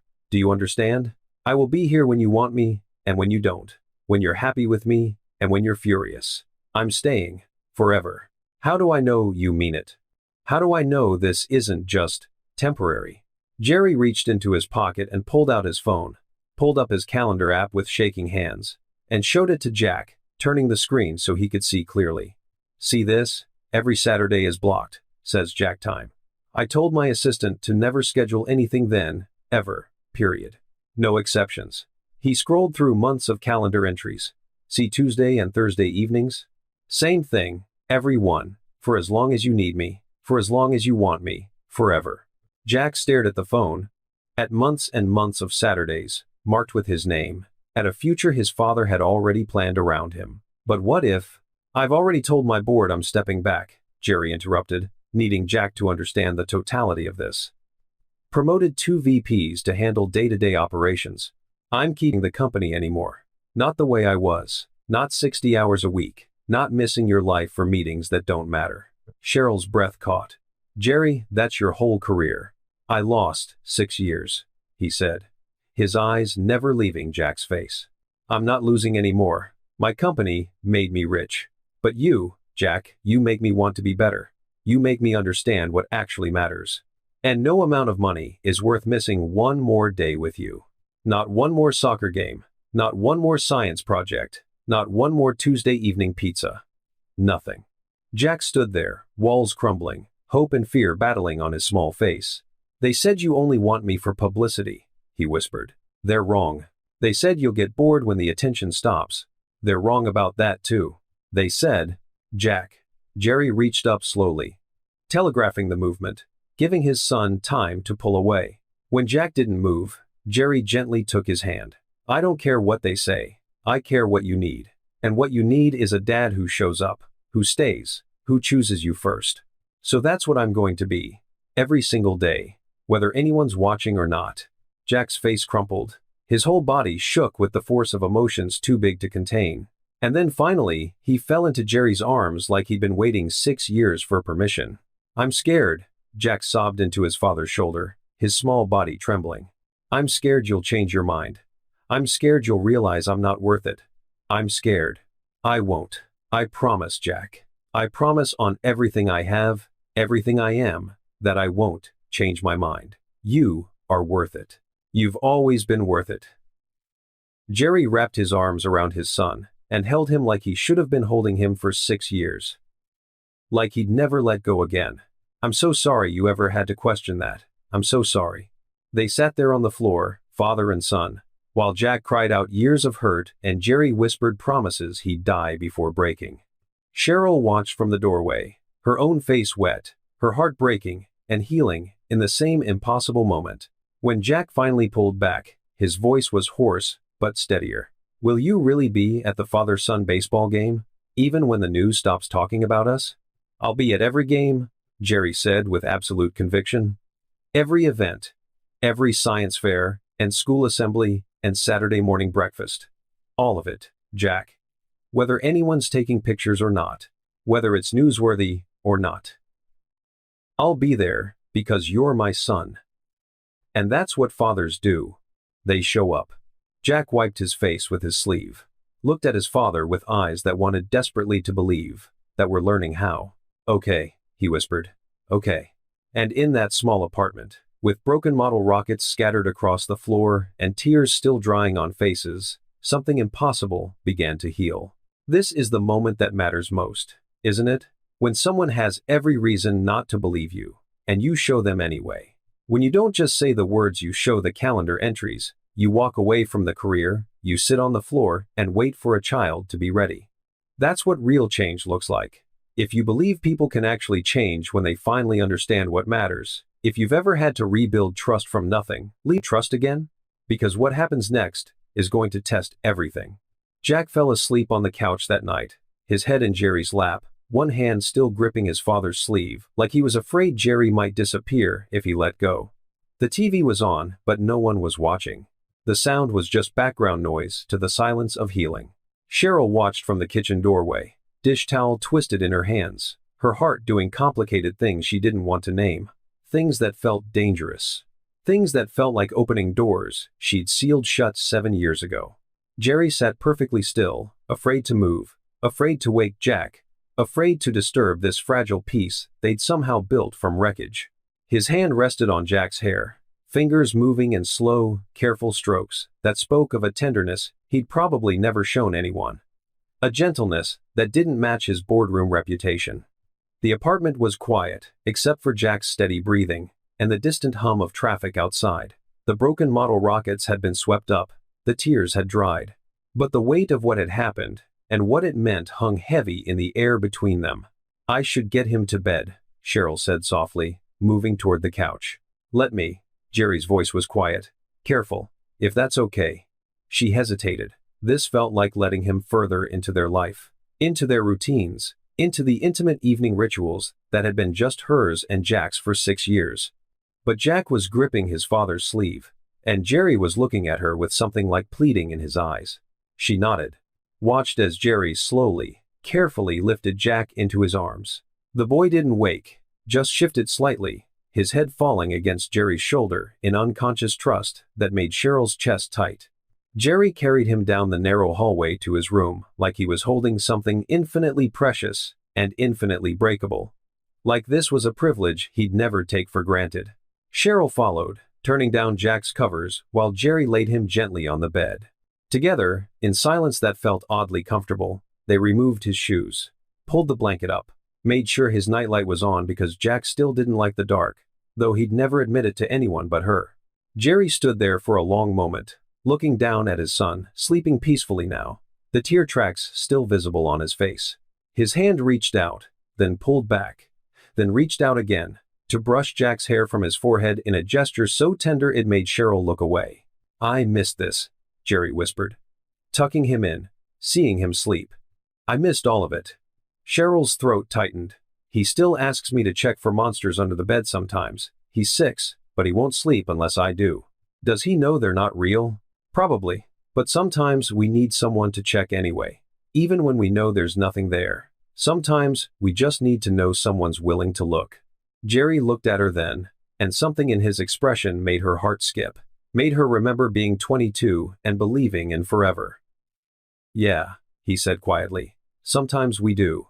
They left the room, pulling the door halfway closed, the way Jack liked it. The living room felt different now, smaller somehow, with Jerry standing in it. He'd been here before, but tonight felt heavier, more significant. Like they were standing at a crossroads and both knew it. "Coffee?" Cheryl asked, needing something to do with her hands, needing to move before this moment became something she couldn't take back. "Please." She moved to the kitchen, grateful for the familiar ritual. 2 mugs from the mismatched set she'd collected from thrift stores. Coffee from the pot she'd made that morning, and reheated twice already, because she could never quite finish a cup while it was hot. She added cream to hers, black for his, because she remembered that detail even after 7 years. Some things stayed with you. When she turned, he was standing in the kitchen doorway, filling the space the way he always had, big and present and impossible to ignore. "We need to talk," she said, handing him the mug. "I know." They sat at her tiny kitchen table, the one she'd bought at a yard sale 7 years ago, and refinished herself when she couldn't afford new furniture. Jerry's knees bumped hers beneath it because there wasn't enough room, and neither of them moved away. The contact felt electric, dangerous. Cheryl wrapped her hands around her mug, stared into it like it held answers instead of lukewarm coffee. "What happened tonight can't happen again," she started. "I know, I'm sorry. I'm not finished." Her voice was firm, not angry, but absolute. "You saw what happens when Jack starts to believe in you and then doubts it. You saw how badly it broke him. And that was after 2 weeks, Jerry. 2 weeks of you being present and consistent." She looked up, met his eyes across the table. "What happens in 2 months? 2 years? What happens when your company needs you and you have to choose between a board meeting and a school play? What happens when keeping your promises gets inconvenient? When the novelty wears off and you remember all the things you gave up?" Jerry set his mug down carefully, like it might shatter if he wasn't gentle. "It won't. You don't know that. Nobody does. Life happens. Emergencies happen. You're still running a multi-billion-dollar company, and I'm still working double shifts at the diner trying to make rent. We live in different worlds, Jerry. Completely different universes. And Jack is the one caught in between. And if you fail him, if you can't sustain this, he's the one who pays the price. Then tell me how to fix it. His voice was raw, desperate in a way she'd never heard from him. Tell me what you need me to do, and I'll do it. Anything. Cheryl took a shaky breath, steadying herself for what she had to say. I need you to be honest with yourself about whether you can really do this long term. Because if you stay forever. You don't get to leave when it gets hard. You don't get to decide in 6 months that fatherhood is more work than you expected. You don't get to walk away when something shinier comes along, or when your board pressures you, or when you realize what you've sacrificed. She leaned forward, her eyes burning with intensity, born from 6 years of protecting her son alone. But if you can't do that, if there's even a part of you that's unsure, even a tiny doubt about whether you can sustain this, then you leave now. Tonight. Before Jack gets more attached. Before he builds his whole world around you, and you decide you can't stay in it. The words hung between them, like a verdict, waiting to be read. Jerry's hands trembled around his coffee mug. That's not a fair choice. Life isn't fair. You taught me that 7 years ago, when you chose venture capital meetings over answering my calls. He flinched, like she'd struck him. Cheryl, you asked me to let you try to make this right, so I'm telling you what that looks like, what it actually costs. Her voice was steady, but her hands shook. All in or all out, Jerry. No middle ground. Not with Jack's heart on the line. Not when he's already been broken once, by your absence. Jerry stood up abruptly, started pacing in the small space between the table and the counter. 3 steps one way, 3 steps back. His hand kept going to his hair, pulling at it the way he did when his mind was racing too fast to catch up with itself. You think I don't know what's at stake? His voice rose slightly, then caught himself and lowered it, remembering Jack sleeping down the hall. You think I don't lie awake every night, thinking about how badly I could mess this up? How I could fail him again? Then why are you here? Cheryl's voice broke, and this was the question underneath everything. If you're so scared of failing, why not just stay away? Why put us all through this? Why give him hope, if you're not absolutely certain? Jerry stopped pacing, turned to face her. And the look in his eyes made her breath catch, because she recognized it. It was the same desperate intensity he'd had 7 years ago when he was trying to convince her his startup would work, that they'd have a future once he succeeded. Except this time, he wasn't talking about business. Because I'm more scared of not trying. The kitchen went quiet. Even the traffic outside seemed to fade. I've built everything I thought I wanted, Jerry continued, his voice rough with emotion. Money. Power. Success. Recognition. My name on buildings. My face on magazine covers. Forbes called me a visionary. Ted invited me to speak. Presidents have asked my opinion. He laughed bitterly. I thought that's what mattering looked like. I thought that's what it meant to be successful. He moved closer, his voice dropping to barely above a whisper. But you know what I do most nights? I sit in a penthouse that cost $8 million, with art on the walls worth more than most people make in a lifetime, and I feel nothing. Nothing, Cheryl. It's empty. All of it. I have everything, and it means nothing, because there's no one. He was close enough now that she could see the lines around his eyes, could smell his cologne mixed with coffee. And then I saw Jack's picture in that article, and something I didn't even know was missing suddenly had a name. A face. A reason. His voice cracked. I have a son.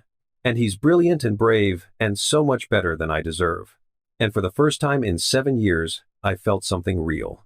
Something that mattered more than stock prices or board meetings, or any deal I've ever closed. Cheryl's eyes were burning. She blinked hard, refusing to let tears fall, but they came anyway. Feeling something isn't enough, she said, but her voice was weaker now. Jack needs more than your feelings. He needs consistency, reliability. Someone who shows up even when it's not convenient or exciting or emotionally fulfilling. I'm already doing that. Jerry pulled out his phone, showed her the screen with shaking hands. Look, I wasn't lying about stepping back. I've delegated 70% of my responsibilities, promoted my COO to handle day-to-day operations. I'm keeping my board seat, but the company doesn't need me in the office 50 hours a week anymore. They don't need me at every meeting. They don't need me to sacrifice my life for growth. Cheryl stared at the emails, the organizational charts, the memos announcing major structural changes, all dated from the last 2 weeks. Jerry, that's your entire life's work. My entire life's work was empty. The words came out fierce, final. I spent 7 years building something that doesn't matter to anyone who actually knows me. That doesn't love me back. That won't remember me when I'm gone, except as a footnote in tech history. I'm not making that mistake again. I'm not choosing empty success over real connection. Not this time. You might resent us later, when the shine wears off and you realize what you gave up. I won't. You don't know that. I do. He set the phone down, looked at her with an intensity that made her forget how to breathe. Because I already gave you up once, Cheryl. Gave up the only thing that ever made me feel real. The only person who ever saw me as something other than a success story, or a paycheck, or a connection to make. And I've regretted it every single day since. The admission hung in the air between them, heavy with years of unspoken truth. Cheryl's hands shook. Don't do that. Do what? Make this about us. This is about Jack. It's about all of us. Jerry's voice was soft now. Careful. Like he was handling something fragile. I know I don't have the right to ask for anything from you. I know I burned that bridge 7 years ago, and salted the earth so nothing could grow back. But I'm not just here for Jack, Cheryl. I'm here because walking away from you was the biggest mistake I ever made. And I've made a lot of mistakes. Jerry. Let me finish, please. He took a breath that shook. I loved you. Past tense. Except, it's not past, is it? I never stopped. I just convinced myself that success mattered more, that we'd have time later, that love could wait while I built empires and proved myself to people whose opinions didn't actually matter. He laughed bitterly. Turns out, love doesn't wait. It just leaves. And takes everything that matters with it. Cheryl felt tears sliding down her cheeks now. Couldn't stop them. Didn't have the energy to try. You hurt me, she whispered, and this was the wound that had never fully healed. You made me feel like I wasn't enough. Like our future together wasn't as important as your company's future. Like I was something you could come back to later, after you'd finished becoming whoever you thought you needed to be. I know, and I'm sorry. I'm so sorry, Cheryl. His voice broke completely.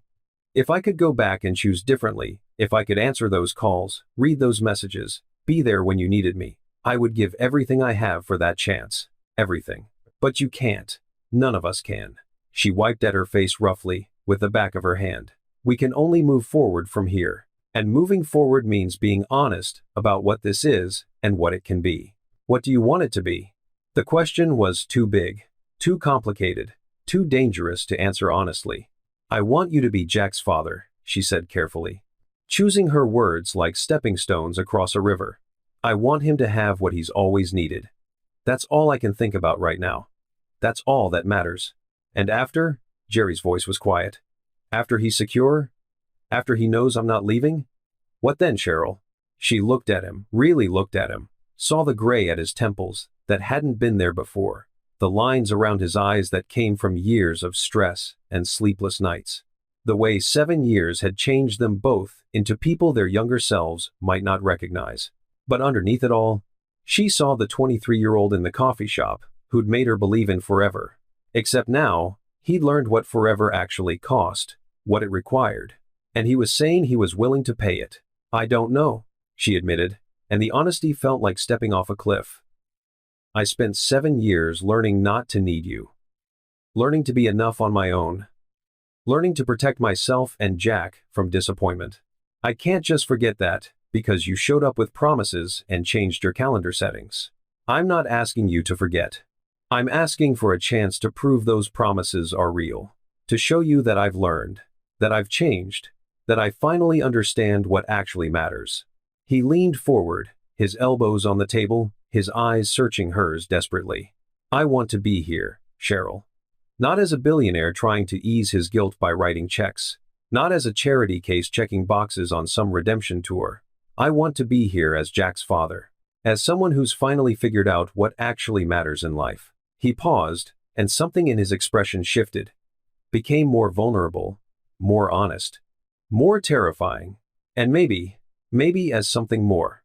If you'll let me. If you can ever forgive me enough to try.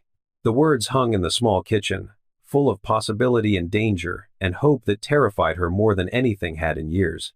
You can't just say things like that, Cheryl whispered. Why not? Because what if you mean them? What if I let myself believe you? And then 6 months from now, you realize, this life, this small apartment, this ordinary existence, isn't enough. What if you miss the excitement and the power and the world you gave up? Then I'll miss it. But I won't leave. His voice was absolute. Because this you and Jack and dinners at this table and model rockets on the floor, this is more real than anything I had before. This matters. You matter. Cheryl stood up abruptly, needing distance, needing space to think clearly. But the kitchen was too small, and Jerry was too close, and her heart was doing things she'd sworn she wouldn't let it do. This is too much, she said, wrapping her arms around herself protectively. Too fast. Jack just broke down tonight because he's terrified you'll leave. We can't complicate this more by bringing us into it. I'm not trying to complicate it. I'm trying to be honest about what I want, about what I'm hoping for. Honest would have been 7 years ago. The words came out sharper than she intended, anger flaring up to protect her from the vulnerability of hope. Honest would have been answering my calls, reading my texts, caring enough to ask why I needed to talk, instead of assuming it could wait for your convenience. You're right. Jerry stood too, but kept his distance, respecting the space she needed. You're absolutely right. And I can't change that. I can't go back and be the man I should have been. But I'm here now, Cheryl, and I'm begging for a chance to show you that I'm different. That I've learned. That I finally understand what I almost lost forever. Cheryl wrapped her arms tighter around herself. And if you're wrong? If 6 months from now you realize this life is too small for you, too ordinary, too far from the world you built, it won't happen. You can't promise that. I can promise I'll try, every single day. He moved closer, slowly, giving her time to back away. She didn't. I know I don't deserve forgiveness. I know I don't deserve another chance, but Jack deserves a father who fights for him every day. And you, Cheryl, you deserve someone who sees what he almost lost and never takes it for granted again. They stood in her small kitchen, surrounded by mismatched dishes and appliances that barely worked, and the smell of reheated coffee. And Cheryl felt something she'd buried 7 years ago, trying to claw its way back to the surface. Hope. Dangerous, terrifying, impossible hope. I need time, she whispered. Jack needs time. We need to know this is real and sustainable before anything else. Take all the time you need, Jerry said softly. I'm not going anywhere. I'll prove it every day until you believe it. You say that now. I'll say it every day for the rest of my life, if that's what it takes. He reached out slowly, telegraphing the movement, and gently took her hand. His thumb brushed across her knuckles, in a touch so gentle, it broke something inside her. I want to be here, Cheryl, not as a billionaire. Not as someone trying to buy his way back into your good graces. I want to be here as Jack's father, as someone who finally understands that a family matters more than an empire. His thumb continued its slow path across her knuckles, and the touch was achingly familiar. And maybe, he continued, his voice barely a whisper, as something more, if you'll let me, if you can find it in yourself to trust me again. Cheryl looked at their joined hands, remembered when they used to fit together perfectly, when holding hands felt as natural as breathing, wondered if maybe impossibly, dangerously, hopefully they could fit together again. One day at a time, she said finally. You show up for Jack. You prove you mean what you say. You be consistent and reliable and present. And we'll see. That's all I can offer right now. One day at a time, Jerry agreed, and his smile was small but genuine. That's all I'm asking for. He squeezed her hand once, then let go even though everything in his expression said he didn't want to, started toward the door, stopped at the threshold, and turned back. Thank you, he said quietly, for giving me this chance, for protecting him when I wasn't there, for being strong enough for all of us when I was too weak to even try. Cheryl didn't trust her voice to respond, so she just nodded. After he left, she stood in her kitchen for a long time, staring at the space where he'd been, feeling the ghost of his touch on her hand. Down the hall, Jack slept peacefully for the first time in days, no longer wondering if his father would disappear. And Cheryl, brave, broken, cautiously hopeful Cheryl let herself wonder if maybe, just maybe, some broken things could be rebuilt into something even stronger than before. The first soccer practice Jerry attended, he showed up wearing a suit. Cheryl spotted him from across the field, navy blazer, dress shoes sinking into the grass with each step, looking completely out of place among parents in jeans and team jerseys and comfortable shoes. A few mothers noticed him too. Whispers spread like wildfire through dry grass. Is that really him? What's he doing here? I thought it was just for publicity. Give it 2 more weeks, he'll stop showing up. But Jerry didn't seem to notice or care. His eyes were locked on Jack, who was running drills with the other kids, his small legs pumping hard to keep up with boys who'd been playing longer. When Jack glanced toward the sidelines and saw his father standing there, actually there, like he'd promised, the smile that broke across his face made every parent turn to look. Jerry waved, just a simple wave, but the gesture carried weight, a promise kept, a father showing up, exactly like he said he would. Cheryl watched from her usual spot near the bleachers, her chest tight with something she didn't want to name. This was the 3rd week in a row. 3 practices, 2 games, and 1 school assembly Jerry had attended. No cameras, no press releases, no reporters following him around. Just him, showing up consistently because his son needed him to. After practice, Jack ran straight to Jerry, grass stains on his knees, and sweat dampening his hair, looking happier than Cheryl had seen him in months. "Did you see my goal?" Jack asked breathlessly. "I saw it. That was incredible." Jerry knelt down, not caring about his expensive suit pants on the dirt. "You faked left, then went right. Where'd you learn that move?" "Coach taught us last week. I've been practicing every day after school." "It shows. You're really good at this, Jack." Jack beamed like Jerry had just handed him the world on a silver platter. But not everyone was smiling. Cheryl felt eyes on her specifically, Linda Morrison and Carol Reed, 2 mothers who'd always been polite but distant. Now they were staring, heads together, whispering behind their hands in a way that wasn't subtle at all. Cheryl's stomach knotted. She knew what they were thinking, what they were probably saying. Gold digger, using her kid to trap a billionaire. This won't last. Give it a month and he'll be gone. "Hey," Jerry's voice pulled her back.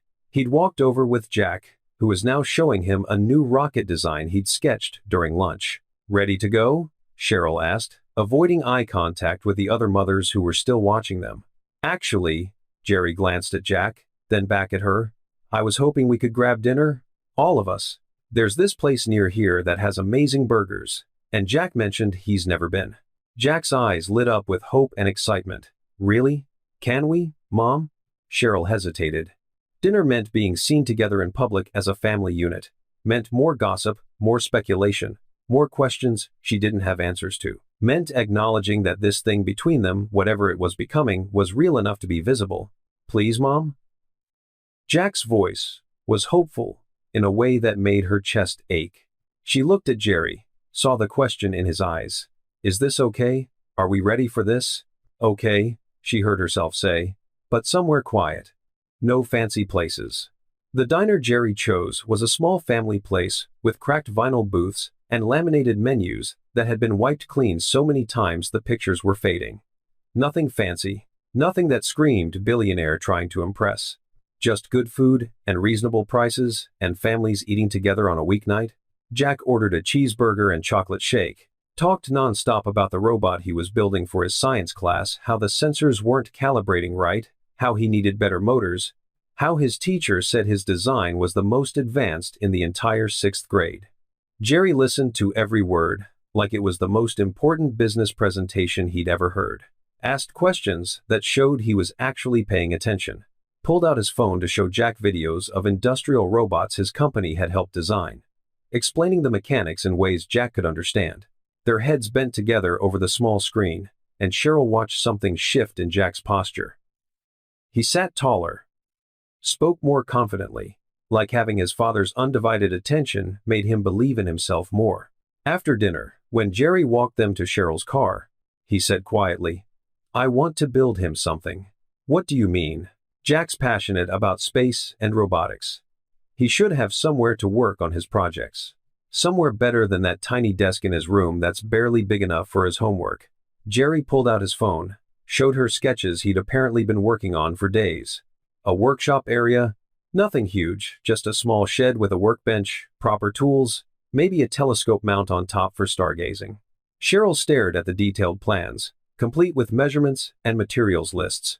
Jerry? That's too much. It's not enough, but it's a start. He looked at her, his expression earnest and vulnerable. Let me do this. Please. Let me give him a space to dream bigger than this apartment allows. The landlord would never approve. I already asked. He said yes. Of course he did. Because Jerry Arnold asking meant Jerry Arnold probably offered to pay for building maintenance for the next decade. You're going to spoil him, Cheryl said, but her voice was soft, not accusing, just observing a truth. Maybe a little. Jerry smiled, and it transformed his face. But mostly, I'm trying to make up for lost time. Is that so wrong? No. It wasn't wrong. It was exactly what Jack needed. What he'd always needed, someone who saw his potential and wanted to help him reach it. Okay, she said, but nothing too extravagant. This is still his childhood, not a tech showcase for your engineering friends. Deal. The workshop took Jerry 3 weekends to build. He showed up every Saturday morning at 8 a.m. sharp. Sometimes with hired help, but mostly just him. Learning how to use power tools he'd probably never touched before in his life. Jack helped, handing him screws and nails, talking constantly about what he'd build first, what projects he wanted to try. Cheryl watched from her kitchen window, coffee in hand, as father and son worked side by side. Watched Jerry measure twice and cut once, explaining to Jack why precision mattered in building anything that lasted. Watched him let Jack hammer the easier nails, even when they went in crooked.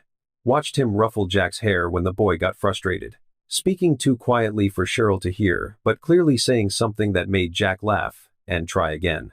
She wasn't the only one watching.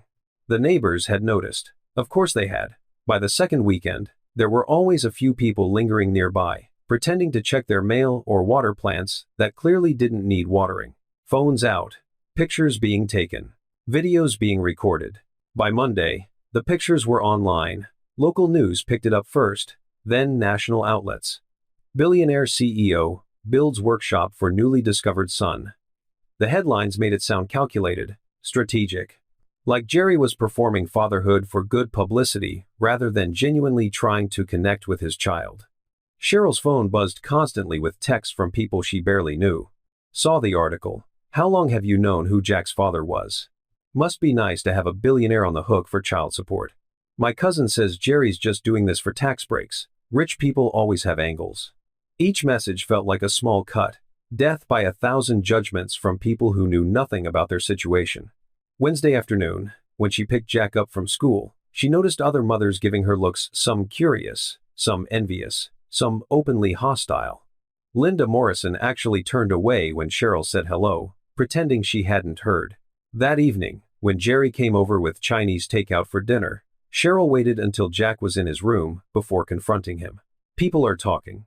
Jerry set down his chopsticks with careful precision. I know. Do you? Because I'm the one getting the looks at school pickup. I'm the one hearing the whispers about gold digging and using my son as a meal ticket. I'm the one being judged by people who don't know anything about our situation. Her voice shook with frustration. They think this is all some calculated scheme on my part. Do you care what they think? Yes. The admission burst out. Because Jack cares. Because kids hear what their parents say, and then they repeat it at school.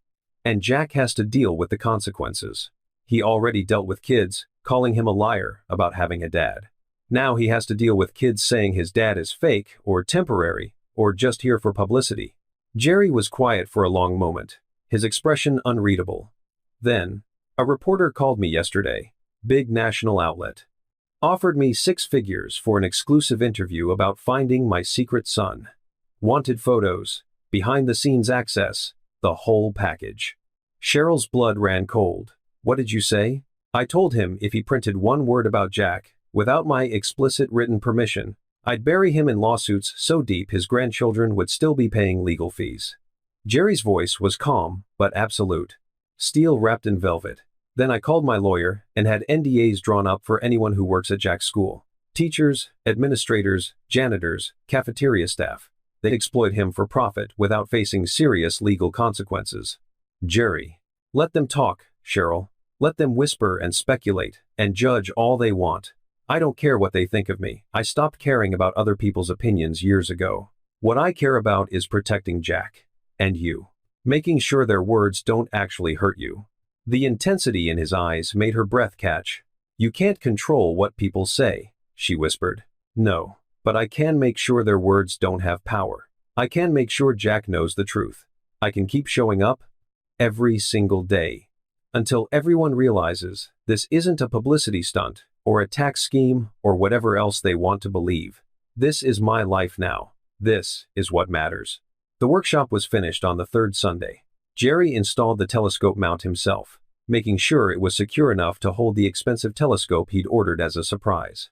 Inside the small shed, the workbench was organized with tools, a soldering station, circuit boards, and motors, all carefully labeled in Jack's handwriting so he'd know where everything belonged.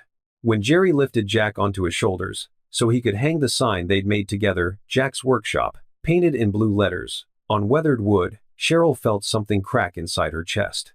This was real. All of it. Jerry wasn't performing. He was becoming. Becoming the father Jack needed. Becoming someone who understood what actually mattered. That night, after Jack had given them both an enthusiastic tour of his new space at least 5 times, and finally fallen asleep with a smile on his face that made Cheryl's heart ache with happiness, she made tea. She found Jerry on her small balcony, staring out at the city lights. The workshop was visible below, its small windows glowing like a beacon. Like possibility made physical. Tea? She offered, holding out a mug. He took it, their fingers brushing in a way that felt deliberate. Neither pulled away quickly. He's happy, Jerry said quietly, his voice rough with emotion. I've never seen him this happy, this confident. You did that. You gave him something to be proud of, something that's his. We did that. Jerry looked at her with an intensity that made her stomach flutter. You raised an incredible kid, Cheryl. Smart, kind, resilient, creative. That's all you. Everything good in him comes from you. You're helping him believe in himself, teaching him that he's worth someone's time and effort. That's all you. They stood in comfortable silence, sipping tea, watching the workshop below. Somewhere in the building, a dog barked. A car alarm went off. Normal city sounds on a Sunday night. The other parents are jealous, Jerry said suddenly. What? I heard them talking at the soccer game. They're not judging you, or not just judging you. He smiled slightly. They're jealous, because their kids have fathers who are too busy, or too tired, or too checked out to build workshops, or come to practices. And Jack has me, someone who shows up, someone who built him something with his bare hands instead of just throwing money at the problem. Cheryl's throat tightened. You did throw money at it. The tools alone probably cost more than my car. The tools I can replace anytime. Time, I can't. He set his mug on the railing carefully. I lost 6 years, Cheryl. 6 years of firsts and milestones and moments I'll never get back. I'm not losing any more days because I'm afraid of what people might say or think. Their opinions don't matter. Jack's happiness does. Your peace of mind does. That's it. She looked at him, really looked at him, in the glow of the city lights, saw sawdust still caught in his hair from earlier, saw the small cut on his thumb from where he'd caught it on a nail while installing shelves.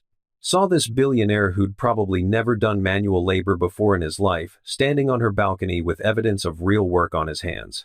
You're getting better at this, she said softly. Being a dad. Being present.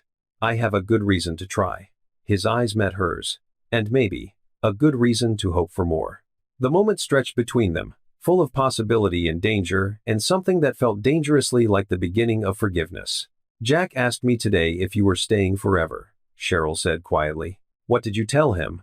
I said I didn't know, that we'd have to see, that some things take time to prove. And what do you think? Now, after 3 weeks of me showing up? Cheryl wrapped both hands around her mug, feeling the warmth seep into her palms like comfort. I think you're showing up every day, just like you promised, and that matters. I'll keep showing up, for as long as you'll let me, forever, if you'll have me. They stood there on her small balcony. The city stretched out below them, Jack sleeping safely inside, and something that felt dangerously close to hope blooming between them like flowers after winter. "More tea?" Cheryl asked, even though both their mugs were still half full. Jerry smiled, and it was genuine, and warm, and full of understanding. "Yeah, I'd like that." And for the first time in 7 years, Cheryl thought maybe, just maybe, broken things could be rebuilt. Maybe second chances were real. Maybe trust could grow back stronger after being shattered. Maybe they were building something new from the ruins of what they'd lost. This is what real change looks like, isn't it? Not grand gestures or expensive gifts, though Jerry's certainly trying those too. But showing up. Consistently. Building something with your hands even when you don't know what you're doing. Letting a 6-year-old teach you things. That's the work that actually matters. If you're watching someone in your life try to earn back trust, this video. Because what's coming next is the moment that will prove whether all this effort is real or just another promise that won't last. The flyer came home on a Tuesday, tucked into Jack's backpack between a math worksheet and a permission slip for a field trip to the Science Museum. Annual Father-Son Night. Friday, November 15th, 6 to 8 p.m. Games, food, prizes. Bring your dad for an evening of fun. Cheryl found it when she was helping Jack with homework that evening. Her stomach dropped instantly. This event had been a source of pain for years. Other kids excited about bringing their fathers, while Jack pretended he didn't care, pretended it didn't matter, that he was always the one who stayed home or brought a substitute who wasn't his actual dad. Last year, he'd asked if his science teacher, Mr. Patterson, could come with him. The teacher had agreed, kind man that he was, but Jack had come home quiet and withdrawn afterward. Having watched 20 other boys with their actual fathers while he had a substitute who everyone knew wasn't really his. "Jack," she started gently. "I know." He didn't look up from his homework, his pencil moving mechanically across the page. "It's okay. I don't have to go. It's fine. Baby, I'm sure Jerry would." Would he? Jack's voice was small, carrying traces of old doubt that hadn't fully healed. What if he has a meeting? What if something comes up at work? What if something more important happens? 6 weeks. That's how long Jerry had been consistently in their lives. 6 weeks of showing up, of kept promises, of being present. But old fears died hard, especially for a boy who'd learned to protect himself by not hoping for too much. "There's only one way to find out," Cheryl said gently, sitting down next to him. "Ask him." Jack stared at the flyer for a long moment, his finger tracing the border. Then, so quietly she almost missed it. "What if he says no? Then we deal with it together, and I'll take you for ice cream after and we'll watch movies all night." She turned him to face her. "But Jack, I think he'd really want to be there.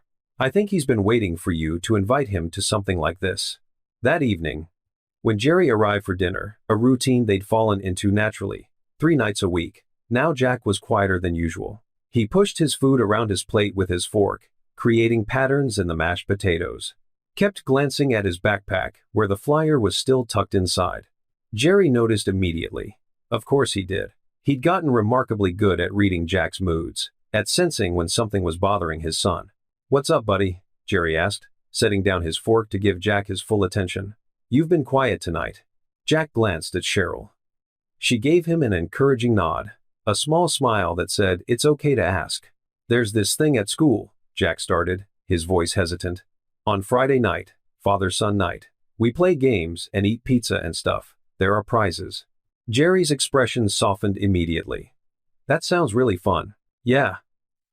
Jack picked at his napkin, not quite able to meet Jerry's eyes.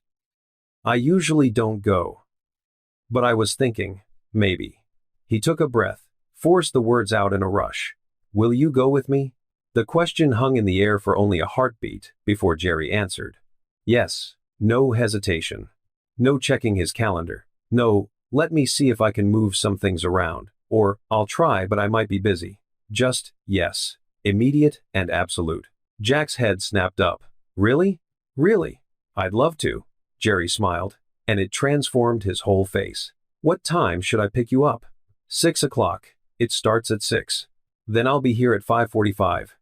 Maybe we can get matching something.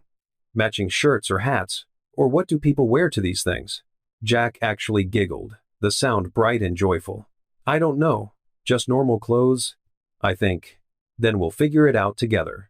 That night, after Jerry left promising to research father-son night appropriate attire, Cheryl found Jack staring at the flyer on his desk, a smile playing at his lips that made her heart sing. When she tucked him in, he whispered, "Mom, do you think he'll really come?" "Yes, baby. I do. I really do. Ruiz says his dad comes every year, says it's the best night of the school year." Jack's voice was wistful, carrying years of longing. "I always wondered what that was like, having a dad who shows up to things."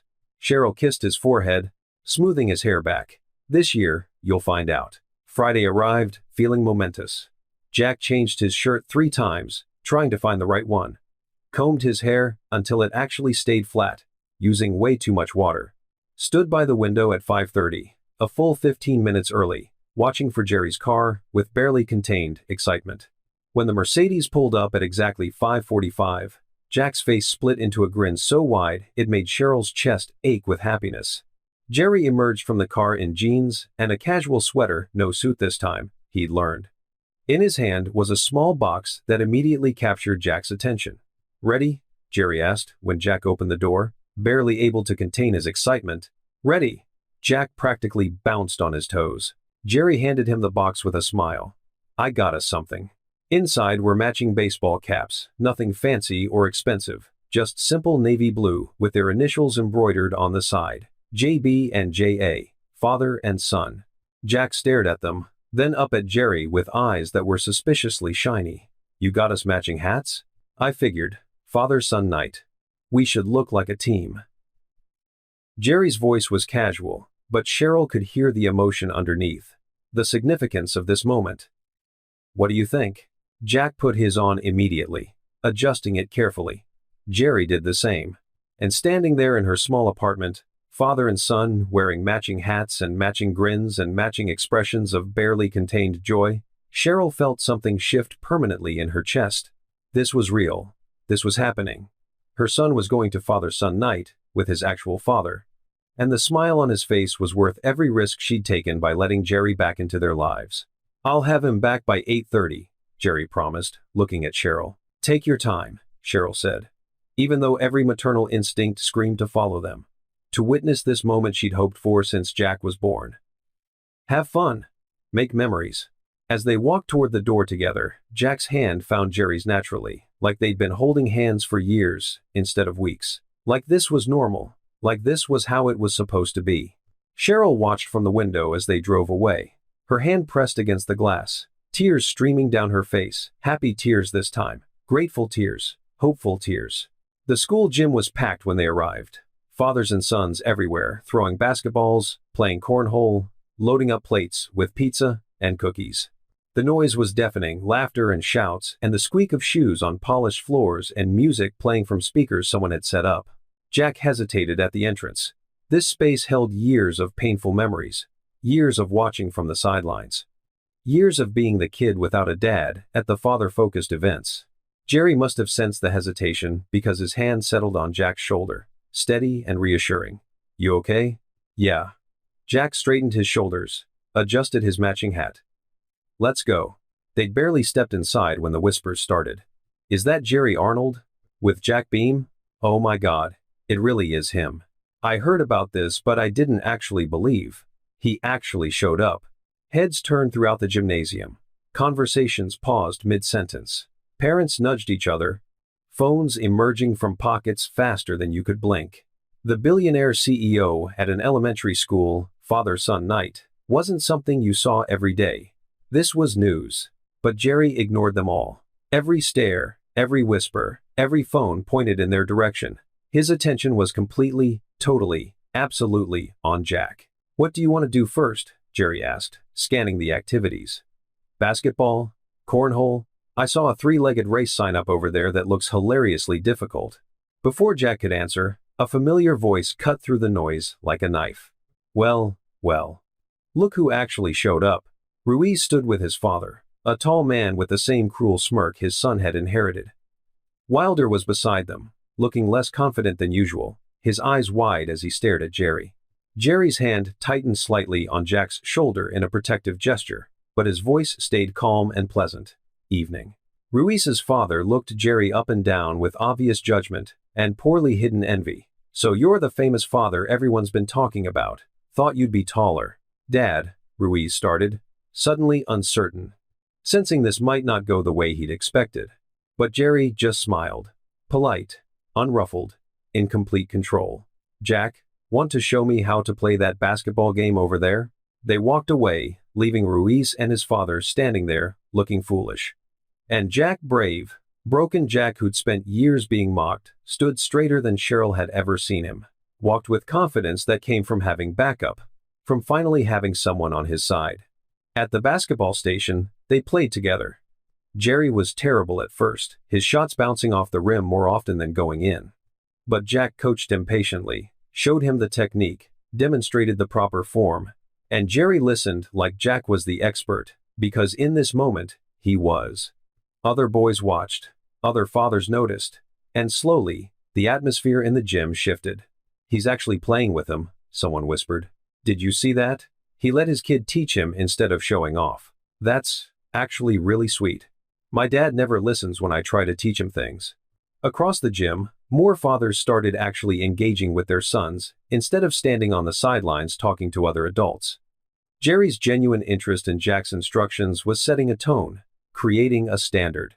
The principal announced the father-son basketball challenge over the loudspeaker, his voice cutting through the noise. 3 minutes on the clock. Father-son teams compete for the highest score. Winner gets bragging rights and a pizza party for their whole class. Boys dragged their fathers to the court with varying degrees of enthusiasm. The energy was electric, competitive, fun in the way these events were supposed to be. Jack looked up at Jerry uncertainly. "We don't have to." "You probably don't want to embarrass yourself in front of everyone. Are you kidding?" Jerry grinned, and it was genuine and excited. "We're definitely doing this. We've been practicing. We've got this." They lined up with 5 other teams. The principal blew the whistle. Chaos erupted, basketballs flying everywhere, fathers lifting sons to reach the hoop, laughter echoing off the walls, competitive banter being shouted. Jerry and Jack were awkward at first, their rhythm off. Jerry's shots were clumsy. Jack was too short to reach easily even with Jerry holding him up. But they figured out a system, Jerry lifting Jack at just the right angle, Jack focusing completely on his shots, both of them laughing when they missed, and celebrating loudly when they scored. "For my son!" Jerry shouted when Jack made a particularly difficult shot, his voice carrying across the entire gym with pride that was impossible to fake. The words echoed, powerful, absolute, a public declaration that this child was his, and he was proud of it, and everyone should know. The buzzer sounded. Scores were tallied with dramatic flair by the principal. Jerry and Jack hadn't won, came in 3rd place, but when they were called up to receive their small prize, a ribbon and a coupon for ice cream at the local shop, the applause that erupted was thunderous. Not polite clapping. Real applause, genuine appreciation, from parents who'd witnessed something authentic. From kids who'd seen Jack transform from the boy without a father, to the boy whose father couldn't stop smiling at him. Ruiz stood frozen near the snack table, his earlier confidence completely evaporated. Wilder was whispering urgently to his own father, pointing at Jack and Jerry, clearly trying to explain what he'd gotten wrong, how he'd misjudged the situation completely. Several other kids approached Jack afterward, wanting to know about his dad, asking if he was really the Jerry Arnold, treating Jack with a respect and interest they'd never shown before. Jack handled it with surprising grace, proud but not boastful, happy but not arrogant. Later, when most families had left, and the gym was starting to empty, Jack asked if they could go see his classroom. Wanted to show Jerry his desk, his cubby, the space-themed project he'd done that Mrs. Chen had displayed prominently with a gold star. They stood in the empty hallway outside the classroom, and Jack pointed proudly at his artwork on the wall. "This is mine," Mrs. Chen said. "It was the best in the class. It's incredible." Jerry studied it with genuine interest, not the patronizing attention adults sometimes gave children's art. "The detail on Saturn's rings is amazing. Did you use reference photos?" "Yeah, for my astronomy book. The one you got me last month." Jack's voice carried pride and happiness. "I spent 2 weeks on it. I can tell. This is museum-quality work, Jack." "Really?" They stood there, father and son, discussing art, and planets and dreams in a way that made these topics feel important and valid. And Jack's voice carried confidence it had never held before. The confidence of a boy who'd been chosen, who'd been claimed publicly, who'd been wanted loudly and obviously in front of everyone who'd ever doubted. As they walked back to the car under streetlights that cast everything in orange and shadow, Jack suddenly stopped, looked up at Jerry, with an expression so serious it made Jerry pause mid-step. "Dad." The word came out tentatively, like Jack was testing it, seeing how it felt in his mouth. The first time he'd said it out loud instead of just thinking it. Jerry's breath caught, his whole body went still. "Yeah, buddy? I'm glad you found us." 4 words, simple, honest, carrying the weight of 6 years of longing and 6 weeks of healing and a future that suddenly felt possible. Jerry knelt right there in the parking lot, not caring about the wet asphalt or the oil stains or the other families walking past them.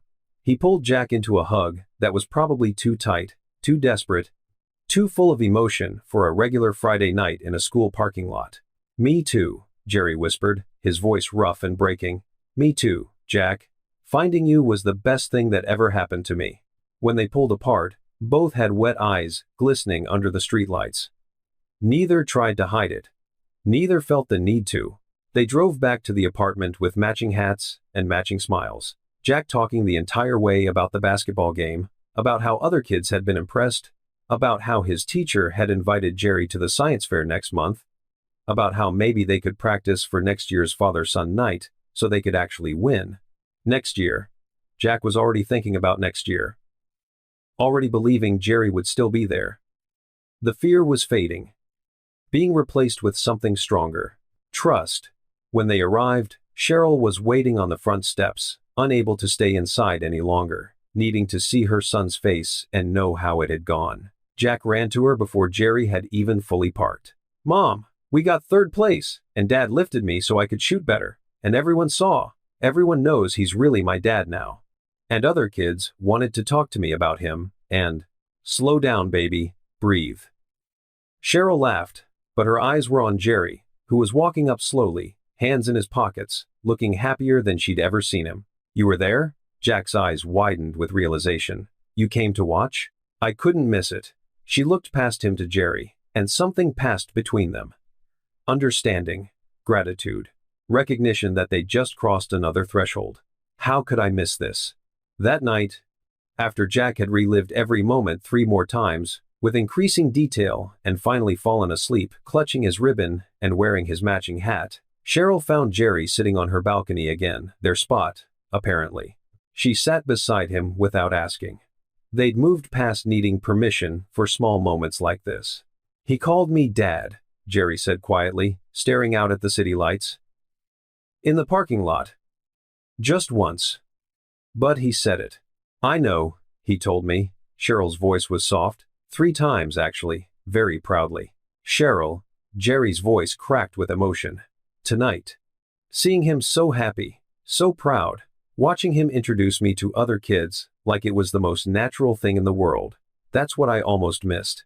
That's what I would have lost forever if I hadn't seen that article." She took his hand without thinking about it, the gesture becoming natural. "But you didn't miss it. You're here now." "I'm here now," he repeated, squeezing her hand. "And I'm never leaving, never." For the first time, Cheryl believed him completely. Not just with her head, but with her heart, with every part of herself that had been broken and was learning to trust again.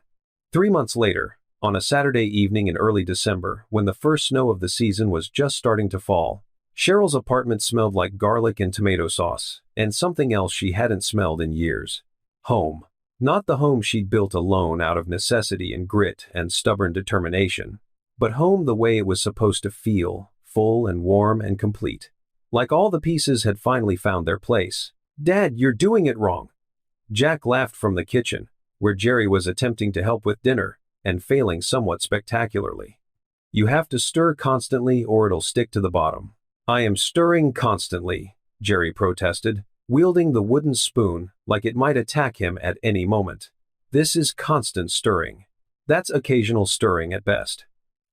Jack grabbed the spoon with the confidence of a child who'd been helping his mother cook for years. "Watch, like this. See? constant motion. Cheryl leaned against the doorframe, watching them with a heart so full it ached. Jerry in her kitchen, no longer in suits but in jeans and a faded sweater with a small paint stain from when they'd repainted Jack's room last month, sleeves rolled up, taking instruction from a 6-year-old like it was the most natural thing in the world. 3 months ago, this scene would have felt impossible, like a fantasy she didn't dare let herself imagine. Now it felt inevitable, like this was always where they were meant to end up.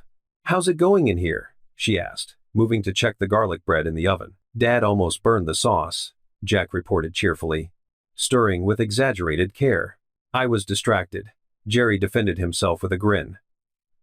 Jack was explaining quantum entanglement. "He's 6. He's smarter than me. It's humbling." Jerry's smile was genuine, filled with pride in his son. "Did you know he's reading at a 4th grade level now? His teacher told me yesterday." "You went to parent-teacher conferences?" Cheryl's voice held surprise.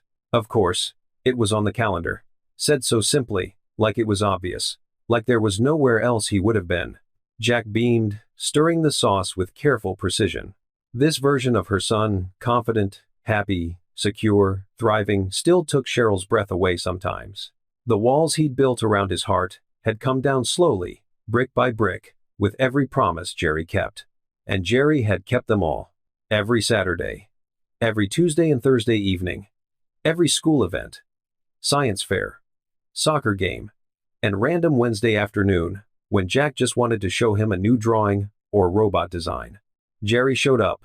No excuses. No meetings too important. No company crisis that mattered more than being present. The board had initially balked at Jerry's reduced role, threatened consequences, made demands. Jerry had responded by promoting his COO to CEO and stepping into a chairman position that let him guide strategy without drowning in operations. The company's stock had briefly dipped when the news broke, then stabilized and actually grown when investors realized Jerry Arnold's strategic vision didn't require 60-hour workweeks to be effective. Some people said he'd given up too much, sacrificed too much of his empire. Jerry said he'd finally found what actually mattered.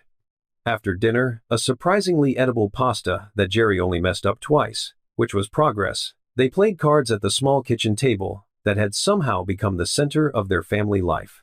Jack taught them a complicated game he'd learned at school, making up rules when he forgot the real ones, laughing when they caught him cheating. "That's not how this game works," Cheryl accused, pointing at his suspiciously perfect hand. "It is now," Jack grinned with mischief in his eyes. "New rules. I'm the dealer, I can do what I want. You can't just make up new rules as you go." "Why not?" "Dad makes up new rules at his company all the time."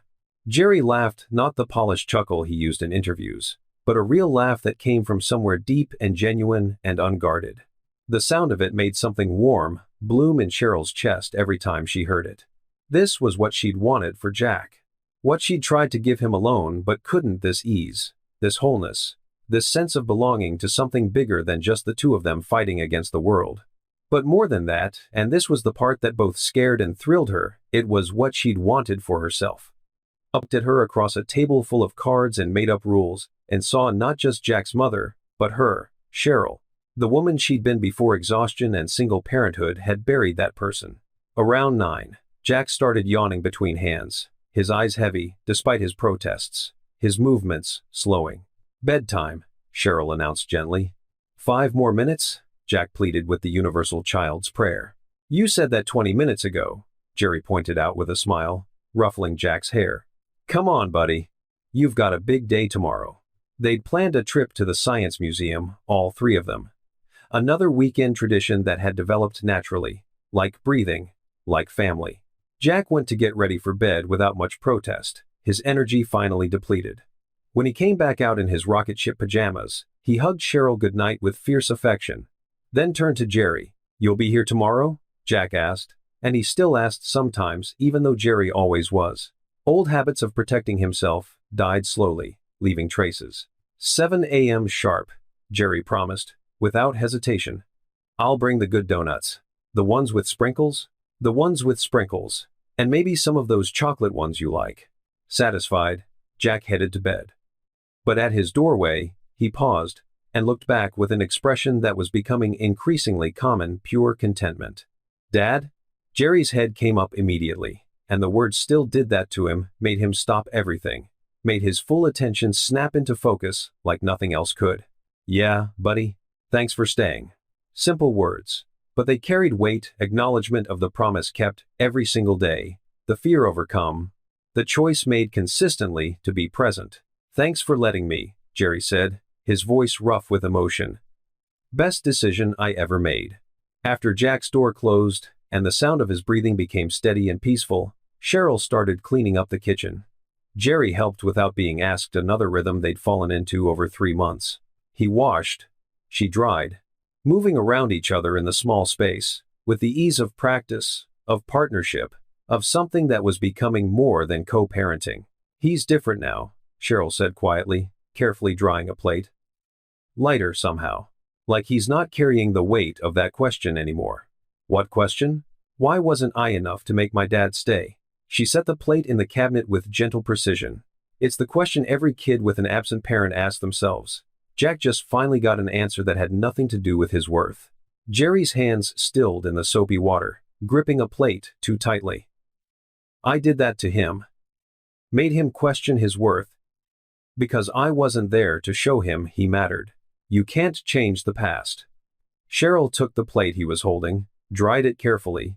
But you're changing his future. That's what matters. That's what he'll remember. Not the absence, but the return. Not the missing years, but the present ones. They finished the dishes in comfortable silence that felt full rather than empty. Moved to the living room, where Jack had abandoned a half-finished puzzle on the coffee table earlier. Jerry sat on the couch, started working on the edges piece by piece with focused concentration. Cheryl curled into the armchair, watching him with a heart that was learning to be hopeful again. You know what I realized today? Jerry said, not looking up from the puzzle. This is the first Saturday in 7 years I haven't checked my work email even once. That's probably not good for the company. The company is fine. Better than fine, they don't need me hovering anymore. He placed a corner piece with a satisfying click. But Jack needs me. You need me. And for the first time in my life, I'm exactly where I'm supposed to be. Cheryl pulled her knees up to her chest, wrapping her arms around them. You say that now. But what happens in a year? 2 years? What happens when this becomes routine instead of exciting? Then it becomes routine. Jerry looked up at her finally, and his expression was peaceful in a way she'd never seen. Cheryl, I'm not here for the excitement. I'm here because coming home to you two feels more right than anything I ever built before.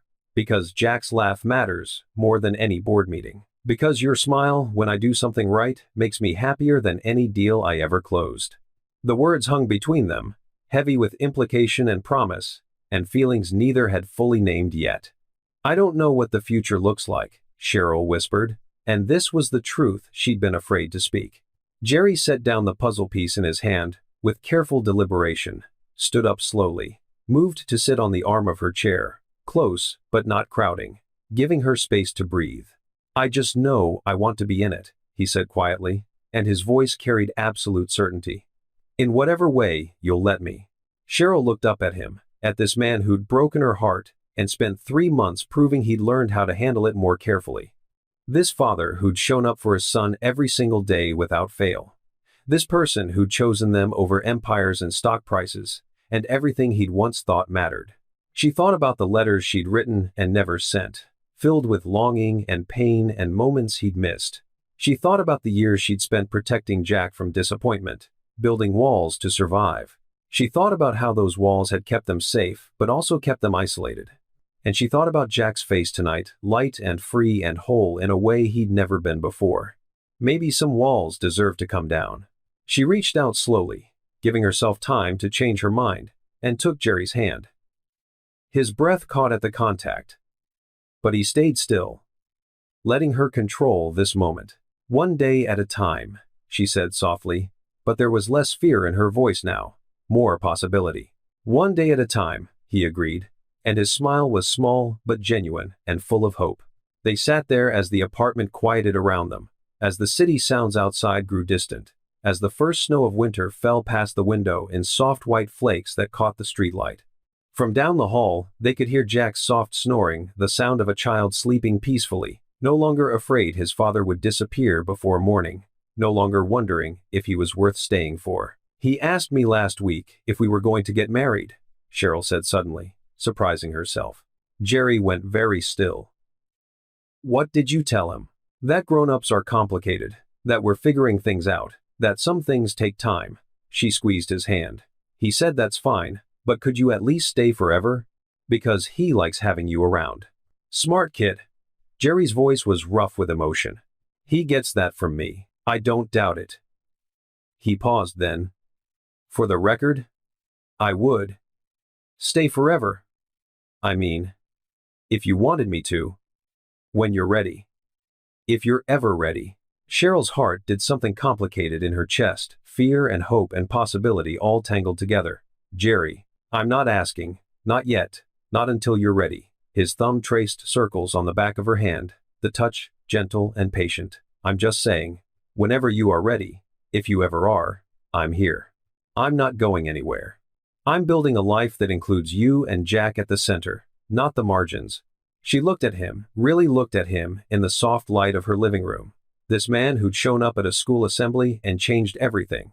This father who'd learned what actually mattered. This person who was choosing them every single day. One day at a time, she said again. But this time it sounded less like a boundary and more like a promise. One day at a time, he agreed.